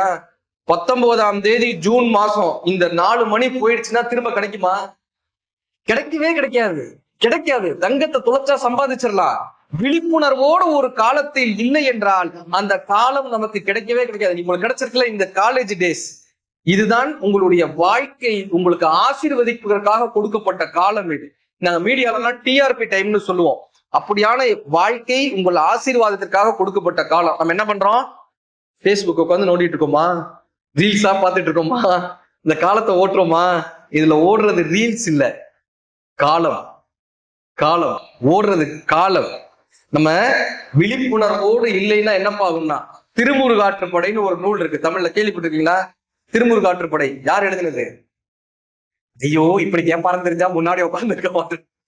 நக்கீரர் எழுதினார் திருமுருகாற்றுப்படைன்னு. அது ஒரு சுவாரஸ்யமான ஒரு ஸ்டோரி. நக்கீரர் என்ன பண்றாரா, திருப்பரங்குன்றத்துல, எங்க ஊர் திருப்பரங்குன்றத்துல நடந்த கதை அது. நக்கீரர் என்ன பண்றாரு, சிவபூஜை பண்ணிட்டு இருக்காரு. கேட்டு நல்ல இன்ட்ரெஸ்டிங்கான ஸ்டோரி. சிவபூஜை பண்ணிட்டு இருக்காரு, மேல இருந்து ஒரு இலை உழுது. இந்த இலை பாதி தண்ணியில இருக்கு, பாதி தரையில இருக்கு. உளுந்த இலை இந்த தண்ணியில இருந்துச்சுல்ல, அது சிகப்பு கலர்ல மாறுச்சு. தரையில இருந்துச்சுல்ல, அது மஞ்சள் கலர்ல மாறுச்சு. இந்த சிவப்பு கலர்ல மாறுச்சுல்ல, அது குருவியா, அது மீனா மாறுச்சு. தண்ணிக்குள்ள இருந்துச்சுல, அது மீனா மாறுச்சு. தண்ணிக்கு வெளியே மஞ்சள் கலர் இருந்துச்சுல்ல, அது குருவியா மாறுச்சு. இதெல்லாம் எப்படி நான் மாறும்னு கேட்கக்கூடாது, இது கதை கரெக்டா? இப்ப இந்த குருவி என்ன தெரியுமா பண்ணுச்சு? மீனை பிடிச்சு வெளியே இழுத்துச்சு. இந்த மீன் என்ன தெரியுமா பண்ணுச்சு? குருவியை பிடிச்சு உள்ள இழுத்துச்சு. இப்ப குருவி உள்ள போனா குருவி செத்து போயிடும், மீன் வெளியே வந்தா மீன் செத்து போயிடும். இது ரெண்டும் சண்டை போட்டுக்கிட்டே இருந்துச்சா? நம்மால சிவ பூஜையை விட்டுட்டு இது ரெண்டும் எப்படா சண்டை போடுதுன்னு வேடிக்கை பார்க்க ஆரம்பிச்சாரு. நம்ம வேலையெல்லாம் விட்டுட்டு விஜய் பார்வதி சாண்ட்ராவை என்ன சண்டை போடுறாங்கன்னு பார்த்துட்டு இருந்தோமா பிக் பாஸ்ல? யார் 2 பேர் நம்ம வேலையெல்லாம் விட்டுட்டு யாரோ 2 பேர் சண்டை போட்டு போறாங்க. நமக்கு என்ன வந்துச்சு? நம்ம முக்கியமானதை படிச்சுக்கிட்டு இருப்போம் மேடம். அப்பதான் ஏதோ ஒரு நடிகர் யாரோ ஒரு நடிகர் விவாகரத்து பண்ணிட்டாரா, இதை உட்காந்து பாத்துக்கிட்டு இருக்கோமே. இந்த நடிகர் இவர்களோடு இந்த ஃபங்க்ஷனுக்கு ஒரே காஸ்டியூம் போட்டு போனாருன்றத உட்காந்து நம்ம கமெண்ட் அடிச்சுட்டு இருக்கோமே, கரெக்டா? யாரோ ஒருத்தர் யாருமே சண்டை போட்டு போறாங்க, நமக்கு என்னங்க வந்துச்சு? நம்ம என்ன பண்றோம்? இந்த மீனும் குருவியும் சண்டை போட்டுச்சா, இவர் சிவ பூஜையை விட்டுட்டு அதை பார்க்க ஆரம்பிச்சாரா, ஒரு பூதம் வந்து அவரை தூக்கிட்டு போயிடுச்சு. ஒரு பூதம் வந்து அவர் தூக்கிட்டு போயிடுச்சு. இந்த பூதம் வேற யாரும் இல்ல, பேஸ்புக்கும் இன்ஸ்டாகிராமும் தான். இன்னைக்கு காலத்தோட நீங்க அப்படி பொருத்தி பார்த்துக்கிட்டோம். அப்படி தூக்கிட்டு போயிடுச்சு. தூக்கிட்டு போன பூதம் அவர் எங்க தெரியுமா வச்சுச்சு? ஒரு புகையில கொண்டு போய் அடைச்சிச்சு. இந்த புகை வேற எதுவும் இல்ல, கையில வச்சு சுத்துறோம் பாருங்க கொல்லிக்கட்டை, செல்போன்னு, அதுதான் அந்த புகை. அதுல கொண்டு போய் அடைச்சிச்சு. அதுல ஏற்கனவே ஷார்ப்பர், வைடர் அண்ட் டீப்பர் வேல் வடிவத்தில் தமிழர்கள் பின்பற்றினாங்க. கோயில்களுக்கு பேர் எல்லாமே வேல் கோட்டம் தான் பேர், வேல் கோட்டம். அப்ப வேலை பயன்பட வேல்மாறல் பாட, அந்த நக்கீரர் வந்து திருமுருகாற்றுப்படை பாட, அந்த வேல் வந்து அவரை காப்பாற்றியதுன்னு திருமுருகாற்றுப்படை வரலாறு. என்ன தெரியுமா அர்த்தம்? நம்ம உட்காந்து பேஸ்புக் இன்ஸ்டாகிராமே பார்த்துட்டு இருக்கும்போது நமக்கு ஒரு அறிவு வந்து சொல்லுச்சுன்னா, இந்த இதெல்லாம் போனோம்னா நம்ம வாழ்க்கை முன்னேறாதியான்னு நமக்கு அறிவு சொல்லுச்சுன்னா மாறுவோமா? ஏதோ ஒரு வகையில நம்ம கவனத்தை சிதறடித்துக் கொண்டே இருக்கோம். இந்த வாழ்க்கையில் விழிப்போடு இருக்கிறோம், விழிப்புணர்வோடு இருக்கிறோமான்னு ஒரு கேள்வி வருது இல்ல?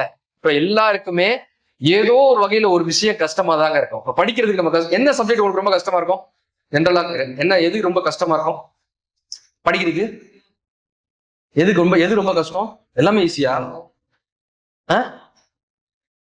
எது ரொம்ப கஷ்டமா இருக்கும்? கொஞ்சம் சத்தமா, எதுப்பா கஷ்டமா இருக்கும்? காலேஜுக்கு வரதே கஷ்டமா இருக்குன்றியா? இல்லையா? உனக்கு எப்படி கஷ்டமா இருக்கும்? புரிந்தவர்கள் சிரிச்சு விட்டு, நீயா சிரிச்சு என்னைய மாட்டி விடக்கூடாது, புரியுதா? சரி, எந்த சப்ஜெக்ட் கஷ்டமா இருக்கும்? சரி, ஏதாவது ஒரு சப்ஜெக்ட் இருக்கும். ஒவ்வொருத்தருக்கும் ஒரு மேக்ஸ் இருக்கும், சில பேருக்கு வந்து சோசியல் இருக்கும், ஏதோ ஒரு இன்னும் ஒவ்வொருத்தருக்கும் ஒரு கஷ்டம் இருக்குமா? இன்னைக்கு நான் ஒரு ஃபார்முலா சொல்லி கொடுத்துட்டு போட்டா, வாழ்க்கையில உங்களுக்கு என்ன விஷயங்கள் வரலைனாலும் இந்த ஒரு ஃபார்முலாவை பயன்படுத்த. ஒருவரால் ஒரு விஷயத்தை செய்ய முடியுமானால் அந்த விஷயத்தை நம்மாலும் செய்ய முடியும். ஒருவரால் ஒரு விஷயத்தை செய்ய முடியலன்னா அதை நம்மால் மட்டும்தான் செய்ய முடியும்னு நம்புங்க. அது நடக்கும், அது நடக்கும். நீங்க அவதார்னு ஒரு படம் வந்துச்சுல்ல, பாத்தீங்களா? அவதார், அந்த படத்துல ஒரு டிராகனை போய் அடக்கிறதுக்கு போவார் தெரியுமா? ஒரு டிராகனை போய், அந்த படம் பாத்திருக்கீங்களா? அவதார் படத்துல ஜாக் சுலின்னு ஒருத்தர், அவர் போய் ஒரு டிராகன் அடக்குவார். பாத்தீங்கன்னா அந்த டிராகன் என்ன பண்ணா, அவரை தள்ளி விடும், அவனை கொல்ல பார்க்கும், மலையில இருந்து தள்ளி விடும், அவனை அடிச்சு நொறுக்கணும்னு நினைக்கும். ஆனாலும் கூட அவன் போராடிக்கிட்டே இருப்பான். ஒரு கட்டத்துல அந்த போராட்டத்தை விடவே மாட்டாங்க, நிப்பான். அந்த டிராகனுடைய கண்களை பார்ப்பான், அதை ஆச்சரியமாக அதை புரிந்து கொள்ள முயற்சி செய்வான். இந்த காம்போவை போடுவான், அந்த பாண்டிங்க போடுவாங்க. அந்த டிராகனை புரிந்து கொள்ள முயற்சி செய்வான், அதன் மேல் ஏறி உட்காருவான், பறக்க தொடங்குவான். அந்த காட்சியை பார்த்துட்டீங்களா? வாழ்க்கை இப்படிப்பட்ட டிராகன் தான். நமக்கு எது வராதுன்னு நினைக்கிறோமோ அது அப்படிப்பட்ட டிராகன். அது நம்ம கீழே தள்ளும், அது நம்மோட சண்டை போடும், நம்ம அதோட போராடித்தான் ஆகணும். ஆனால் அதை புரிந்து கொள்ளும் போது அதன் மீது ஏறி அமரலாம். உங்களுக்கு ஒரு பாட்டு சொல்லிட்டா, அருணகிரிநாதருடைய ஒரு பாடல் இருக்கும், தமிழ் எப்படிப்பட்ட டிராகன்றதுக்கு சொல்ற. அருணகிரிநாதருடைய பாட்டு வேல்மாறல்னு அது பேரு. அறிவை வைத்து அருணகிரிநாதர் இந்த பாட்டு வேல்மாறல். திருத்தணியில் உதித்தருளும் ஒருத்தன் மலை விருத்தன் என துளத்தில் உரை கருத்த பயில் நடுப்பு குகவேலே பருத்த மூளை சிறுத்த ஈடை கருத்த குழல் வெளுத்த நகை சிவத்த இதழ் மரச்சிறுமி விழிக்கு நிகராகும் பனைத்த முக படக்கரட மதத்தவள கசக்கடவுள் பதத்தினை கழுத்து முளை தெரிக்க வரமாகும் பழுத்தமுது தமிழ் பலகை இருக்கும் ஒரு கவிப்புலவன் இசைக்குறுகி வரைக்குகையை இடித்து வழிகாணும் சுரர்க்கும் முனிவர்க்கும் மகு பதிக்கும் விதி தனக்கும் மரர் தனக்கும் குறும் இடுக்கண் வினைசாரும் சுடற்பருதி ஒளிப்ப நிலம் ஒழுக்குமதி ஒளிப்பலை அடக்கந்தளன் ஒளிப்ப ஒளி ஒளிப்பிரபை வீசும் துதிக்கும் அடியார்க்கு கெடுதல் ஒருவரிடம் நினைக்கின் அவர் குலத்தை முதல் அறக்கலையும் எனக்கோர் துணையாகும் சுழற்கரிய திருப்புகளை உரைத்தவரை அடுத்த பகை அறுத்தறிய உருக்கியலும் அறத்தை நிலைகாணும் தருக்கி நம்மன் முறுக்கி வரி நெருக்குமதி தரிக்கு முடி படைத்த விரல் படைத்த இறைகளுக்கு நிகராகும் களத்தில் உள்ள கணபதிகள் கழிப்பில் உள்ள மலர்கமல கரத்து முனை விதிர்க்க வளைவு காணும் தனிப்பு வழி நடக்க எனக்கு இடத்தும் ஒரு வளத்தும் இரு புறத்தும் அருகி எடுத்து இரவு பகல் துணையாகும் சலித்து வளர் அரக்கருடன் கொளுத்து வளர் பெருத்த குடல் சிவத்த தொடை சிகையின் விருப்பமோடு சூடும் திரைகடனை உடைத்து நிறைமுனர் கடிது பிடித்து உடையும் உடைப்படைத்து உதிரம் நிறைந்து விளையாடும் திசைகிரியை முதற்புலிசன் அறுத்த சிறை முளைத்ததென முகட்டினடை பறக்க அரவிசை தனிர ஓடும் சிறந்தோனர் எதிர்த்த ரணங்களத்தில் வெகு குறை தலைகள் சிரித்து எயிறு கடித்து விழித்து அலறம் போதும் திருத்தணியில் உதித்தருளும் ஒருத்தன் மலை விடுத்தன் என துளத்தில் உரை கருத்தமையில் நடத்து புகவேலேன்னு அருணகிரிநாதன் பாட்டு எழுதியிருப்பாங்க. தமிழ் டிராகன். டிராகன் சீக்கிரம் வந்துடாது. அதோடு பழகணும், அதோட பழகணும். எந்த விஷயம் நமக்கு வரவில்லையோ அதை புரிந்து கொள்ள முயற்சி செய்யணும். தமிழ் என்கிற இந்த தாயினுடைய கைகளை பிடித்து கொண்டு இன்றைக்கு எத்தனையோ வேலைகளுக்கு தமிழ் தாய் வானம் முழுக்க அழைச்சிக்கிட்டே போறாங்க. கிரியேட்டிவிட்டி. முதல் விஷயம் என்ன பண்ணா, பசித்திரு, விழித்திரு, தனித்து. 3 விஷயம். கடைசியா 2 உங்களுக்கான செய்தியை சொல்லி முடிச்சுறேன். இந்த கல்லூரி வாழ்க்கையில் மகிழ்ச்சியாக இருப்பதற்கு என்ன காரணம்னா 2 பேர் காரணம்.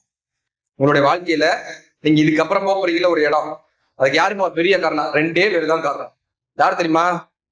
ஒண்ணு உங்க வலது பக்கம் உட்காந்துருக்கு, இன்னொன்னு உங்க இடது பக்கம் உட்காந்து. இந்த 2 பேரை கரெக்டா தேர்ந்தெடுத்துட்டா வாழ்க்கை உருப்படும். இந்த கல்லூரி வாழ்க்கை உருப்படியான விஷயமா அமையும். இந்த 2 பேர் தான் ரொம்ப ரொம்ப முக்கியம். ஒண்ணு வலது பக்கம், இன்னொன்னு இடது பக்கம். கரெக்டா? ஆமா. இந்த ஃப்ரெண்ட்ஷிப் எப்படி தெரியுமா இருக்கணும்? ஃப்ரெண்ட்ஷிப் எப்படி தெரியுமா இருக்கணும்? 9ஆம் நம்பர் மாதிரி இருக்கும். 9 × 2 எவ்வளவு? 9 × 2 எவ்வளவு? 18ஆ? 1 8 கூட்டினா 9 வருதா? 9 × 3 எவ்வளவு? 27ஆ? 2 7 கூட்டினா 9 வருதா? 9 × 4 36ஆ? 3 6 கூட்டினா 9 வருதா? நம்மோடு யார் சேர்ந்தாலும் நம்முடைய தனித்தன்மத்தை விடாத அளவிற்கு அந்த நட்பு நம்மோடு இருக்க வேண்டும். யாரு சேர்ந்தாலும் நம்மளுடைய தனித்துவத்தை கெடுத்துடக்கூடாது. 9 + 1 எவ்வளவு? 10ஆ? 1 அப்படியே இருக்கா? 9 + 2 11ஆ? 2 அப்படியே இருக்கா? 9 + 3 12ஆ? 3 வந்து 3ஆவே இருக்கா? நம்மோடு யார் சேர்ந்தாலும் அவர்களுடைய தனித்துவத்தையும் நாம் கெடுத்து விடாத வண்ணம் அந்த நட்பு இருக்கணும். 8ஆம் நம்பர் மாதிரி இருந்துடக்கூடாது. ஏன் பாருனா 8 2 10ஆ? 2ஆ வந்து 1ஆ குறைஞ்சிரும். 8 3 11ஆ? 3ஆ வந்து 2ஆ குறைஞ்சிரும். நம்மோடு சேர்பவர்கள் நம்மையும் கெடுத்து விடாமல் அவர்களும் கெட்டு விடாமல் இருக்கணும். நம்ம காற்றுதான். இந்த காற்று பூவோடு சேர்ந்தால் வாசமாகும், மூங்கிலோடு சேர்ந்தால் இசையாகும், மலரோடு சேர்ந்தால் வாசமாகும், சாக்கடையோடு சேர்ந்தால் நாட்டமாகும். நாம் யாரோடு சேர போகிறோம் என்பது இந்த இந்த கல்லூரி வாழ்க்கையில் இந்த அற்புதமான இறைவன் கொடுத்த இந்த நேரத்தில், அதுவும் குறிப்பா மாணவிகள் இருக்காங்க. அதனால ஒரு கவிதை உங்களுக்காகவே சொல்ல போறேன். இப்ப எங்களுக்கெல்லாம் ஃப்ரெண்ட்ஷிப்பை தொடரணும்னு வச்சுக்கோங்களேன், நிறைய வாய்ப்புகள் இருக்கு. நாங்க பள்ளிகள்ல படிச்சவங்கள, கல்லூரிகள்ல படிச்சவங்கள உடனே போய் பாத்திர முடியும். மதுரையில படிச்ச ஃப்ரெண்டை பார்க்கணுமா, உடனே அவங்க வீட்டுக்கு போய் பாத்திர முடியும். இங்க மேடம்லாம் இருக்காங்க, பெரியவங்க எல்லாம் இருக்காங்க. நீங்க கேட்டு பாருங்களேன், உங்களுக்கு உங்களுடைய ஆசிரியர் கிட்ட உங்களுடைய தோழிகள் யாருன்னு இருப்பாங்க? உங்களுடைய தோழிகள்னு உங்களோட ஸ்கூல்ல படிச்சிருப்பாங்கல்ல, உங்களோட கல்லூரியில படிச்சிருப்பாங்கல்ல, நீங்க பாடம் படிச்சப்போ ஒரு தோழிகள் இருப்பாங்கல்ல, அவங்கள பார்க்க முடியுமா? இன்னைக்கு ஒரு பெரிய கேள்வி வந்து நிக்குது இல்ல. இப்ப இவங்களுடைய தோழிகள் யாரா தெரியுமா இருப்பாங்க? அவங்க பசங்களுடைய ஃப்ரெண்டோட அம்மா உங்களுக்கு தோழிகளா இருக்கும். இல்ல கணவரோட வேலை பார்க்கக்கூடிய இடத்துல கணவருடைய நண்பரின் மனைவி தோழிகளாக இருப்பாங்க. இல்ல தங்கக்கூடிய வீடு பக்கத்துல இருக்கக்கூடியவங்க தோழிகளாக இருப்பாங்களே தவிர, நீங்க படிச்சு இப்படி காலேஜ்ல பக்கத்துல உட்கார்ந்து இருக்காங்கல்ல, உங்க பக்கத்துல ஒரு ஃப்ரெண்ட் உட்காந்துருக்காங்க, அவங்க கையை இறுக்கி பிடிச்சுக்கங்க. இனி இந்த இந்த வாழ்க்கை முறை எப்படிப்பட்டதுன்னு வைரமுத்து எழுதியிருப்பாங்க. 2 தோழிகள். நீங்க இங்க இருக்கிறதுனால, இத்தனை தோழிகள் இருக்கிறதுனால சொல்றேன். கிராமத்தில் 2 தோழிகள் என்ன வளர்றாங்க, அவர்கள் தங்களுக்குள் பேசுவதாக ஒரு கவிதை எழுதியிருப்பாரு. தோழிமார் கதைன்னு அந்த கவிதை பேரு. இன்னைக்கு போய் நீங்க அடிச்சு இந்த கூகுள் அடிச்சு பாருங்க அந்த கவிதையை. தோழிமார் கதைன்னு அந்த கவிதை பேரு. ஆத்தோரம் பூத்த மரம், ஆன அடங்க உண்ண மரம், உண்ண மரத்தடியில் பூ விழுந்த மலர்வழியில் பேன் பார்த்த சிறு வயது பெண்ணே நினைவு இருக்கா? சிரிக்கி மக பாவாடை சீக்கிரமா அவருதுன்னு இறுக்கி முடி போட்டு எங்காத்தா கட்டி விட பட்ட சிறுகயிறு பட்ட இடம் புண்ணாக, புண்ணான இடத்தில் நீ என்ன வச்ச நினைவு இருக்கா? கருவாட்டு திண்ணையில சிறுவாட்டு காசு எடுத்து கோனார் கடையில குச்சி ஐசு ஒண்ணு வாங்கி நான் கடிக்க நீ கொடுக்க, நீ கொடுக்க நான் கடிக்க, பல்லால கடிச்சு பங்கு போட்ட வேலையில வீதி மண்ணில் 2 துண்டா விழுந்துருச்சே நினைவு இருக்கா? கண்ணாமூச்சி ஆடையில கால் கொலுச நான் தொலைக்க சூடு வைப்பா எங்காத்தான்னு சொல்லி சொல்லி நான் அழுக, உன் காலு கொலுச எனக்கு கொடுத்து உங்க வீட்டுல நொங்க போட்டா ஞாபகம் இருக்கா? வெள்ளாரும் பளவளக்க, வெயிலூரும் சலசலக்க, பல்லாங்குழி ஆடையில பருவம் திறந்து விட என்னமோ ஏதோன்னு நான் பதறி அல விறுவிறுன்னு கொண்டாந்து வீடு சேர்த்த நினைவு இருக்கா? ஒன்னா வளர்ந்தோம், ஒரு தட்டில் சோறு உண்டோம், பிரியாது இருக்க பெருவழி ஒண்ணு யோசிச்சோம், பிரியாமல் இருக்க பெருவழி ஒண்ணு யோசிச்சோம்.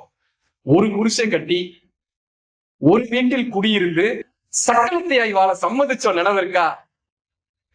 ஆடு கனவு கண்டா அருவா அறியாது, ஆடு கனவு கண்டா அருவா அறியாது, புழுவெல்லாம் கனவு கண்டா கொழுவுக்கு தெரியாது. எப்படியோ பிரிவானோ, இடி விழுந்த ஓடானோ, வரட்டூர் தாண்டி வாக்கப்பட்டு நீ போக, வெள்ளாறு தாண்டி வாக்கப்பட்டு நாம் போக, ஏன் புருஷன் ஏன் பொழப்பு ஏன் பிள்ளை என்னோட, ஓம் புருஷன் ஓம் பொழப்பு ஓம் பிள்ளை உன்னோட, நாளும் கடந்துருச்சு நரையும் விழுந்துருச்சு, வயிற்றுல வளர்ந்த கொடி வயசுக்கு வந்துருச்சு, ஆத்தோரம் பூத்த மரம் ஆன அடங்கும் புன்ன மரம் போன வருஷம் புயல் காத்தில் வேரோட சாஞ்சிருச்சுன்னு வைரம் கையா கவிதையை பிடிச்ச இந்த வாழ்க்கையை கொடுத்த ஒரு அற்புதமான தருணம் இந்த கல்லூரி வாழ்க்கை. இந்த கல்லூரி வாழ்க்கையில் இந்த தமிழின் உதவி கொண்டு தன்னம்பிக்கை, தமிழின் உதவி கொண்டு வாழ்வியலை, தமிழின் உதவி கொண்டு கவிதையை, அழகான இந்த வாழ்வியல் முறையை கற்றுக்கொள்ளக்கூடியவர்களாக இந்த கல்லூரியினுடைய மாணவ மாணவியர்கள் வர வேண்டும். இந்த கல்லூரியிலிருந்து ஒரு பெரிய தமிழ் பேச்சாளர் வர வேண்டும். இந்த கல்லூரியிலிருந்து ஒரு பெரும் தமிழ் சாதனையாளர் வர வேண்டும். இந்த கல்லூரியிலிருந்து ஒரு தமிழ் எழுத்தாளர் வர வேண்டும். இந்த கல்லூரியிலிருந்து ஒரு தமிழ் பேராசிரியர் வர வேண்டும்.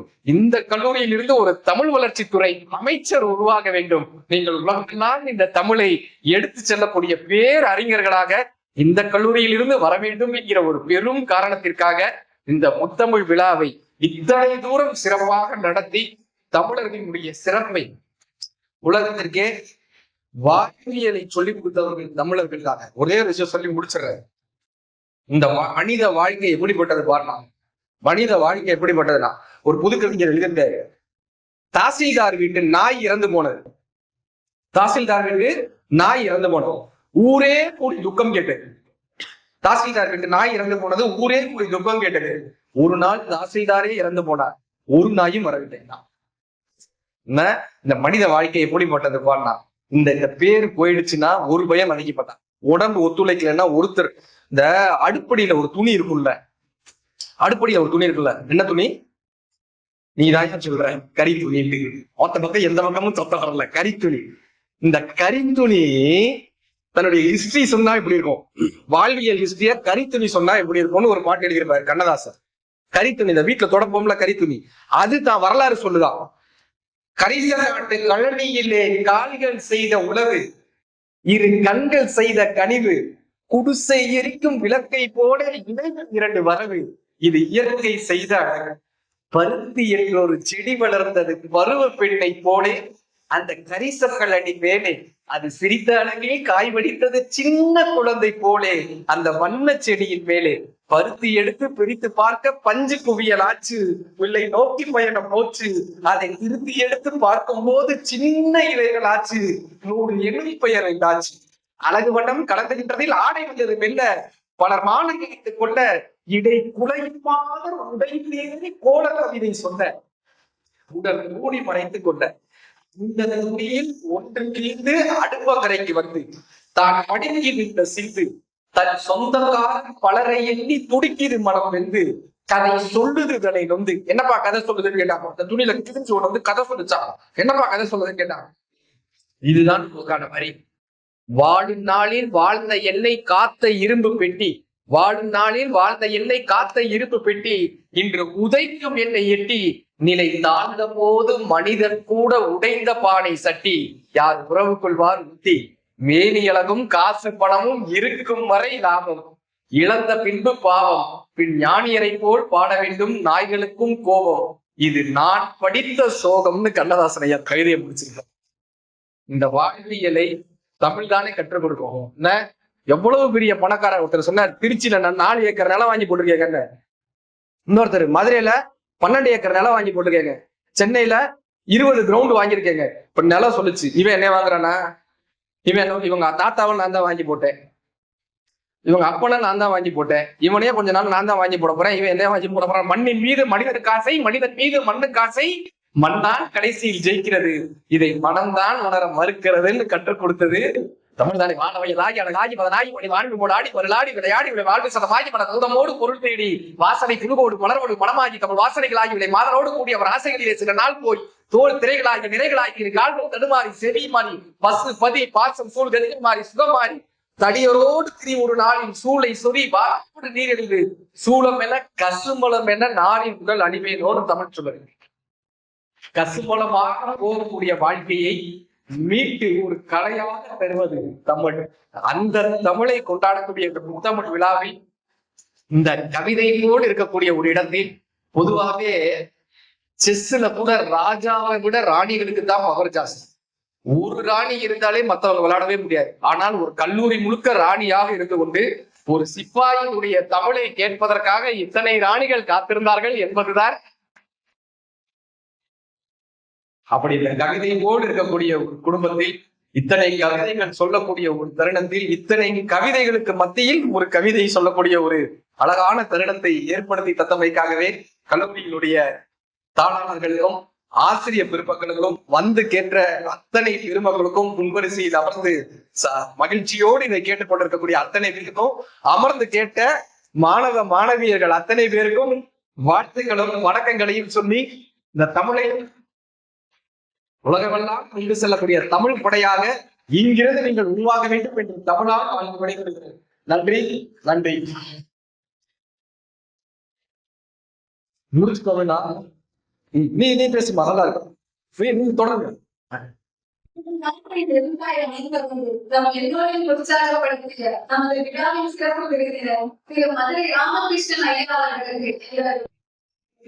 நன்றி நன்றி நன்றி நன்றி. நீங்க இன்ஸ்டாகிராம்ல மதுரை ராமகிருஷ்ணன்ற ஐடி இருக்கும். நீங்க என்ன வாழ்வியல் ரீதியான சந்தேகங்களாக இருந்தாலும் உங்களுடைய போராட்டங்கள் குழப்பங்கள் எதுவாக இருந்தாலும் நீங்க அதுல தொடர்பு கொண்டு பேசலாம். நீங்க டைரக்ட் மெசேஜ் டிஎம் பண்ணலாம். உங்களுக்கான சந்தேகங்களுக்கான விளக்கத்தை கொடுப்பதற்கு என்றைக்குமே காத்திருக்கோம். என்னுடைய புத்தகம் விழுமுன் எழுமின் என்கிற புத்தகம் உங்களுடைய பார்வைக்காக வச்சிருக்கோம். இந்த புத்தகங்கள் நல்ல கதைகளை, நல்ல சிந்தனைகளை, தன்னம்பிக்கையை வளர்க்கக்கூடிய புத்தகங்கள் உங்களுடைய பார்வைக்காக வைக்கப்பட்டிருக்கோம். நீங்க அந்த புத்தகங்களை பெற்றுக் கொள்ளலாம். நண்பர்களோட பேசும்போது இந்த இன்ஸ்டாகிராம் சோசியல் மீடியாவில் வரக்கூடிய விஷயங்களை தவிர்த்து விட்டு இன்னைக்கு நீங்க என்ன புத்தகம் படிச்சீங்க, இன்னைக்கு என்ன கவிதை முடிச்சீங்க, என்ன கதைகள் முடிச்சீங்க, என்ன வாழ்வியல் சிந்தனையை படித்தீர்கள் என்று பகிர்ந்து கொள்ளக்கூடிய தருணத்தை இந்த கல்லூரியிலிருந்து ஏற்படுத்த வேண்டும் என்று உங்கள் சார்பாக ஆசிரியர்களுக்கு ஒரு பெரிய வேண்டுகோளை வைத்து அந்த புத்தகங்கள் உங்களுக்கு கிடைக்கும். அந்த புத்தகங்களையும் பெற்றுக்கொள்ளலாம். பெற்றுக்கொண்டவர்கள் புகைப்படம் நடத்திக்கலாம். வாய்ப்பிற்கு நன்றி, மகிழ்ச்சி.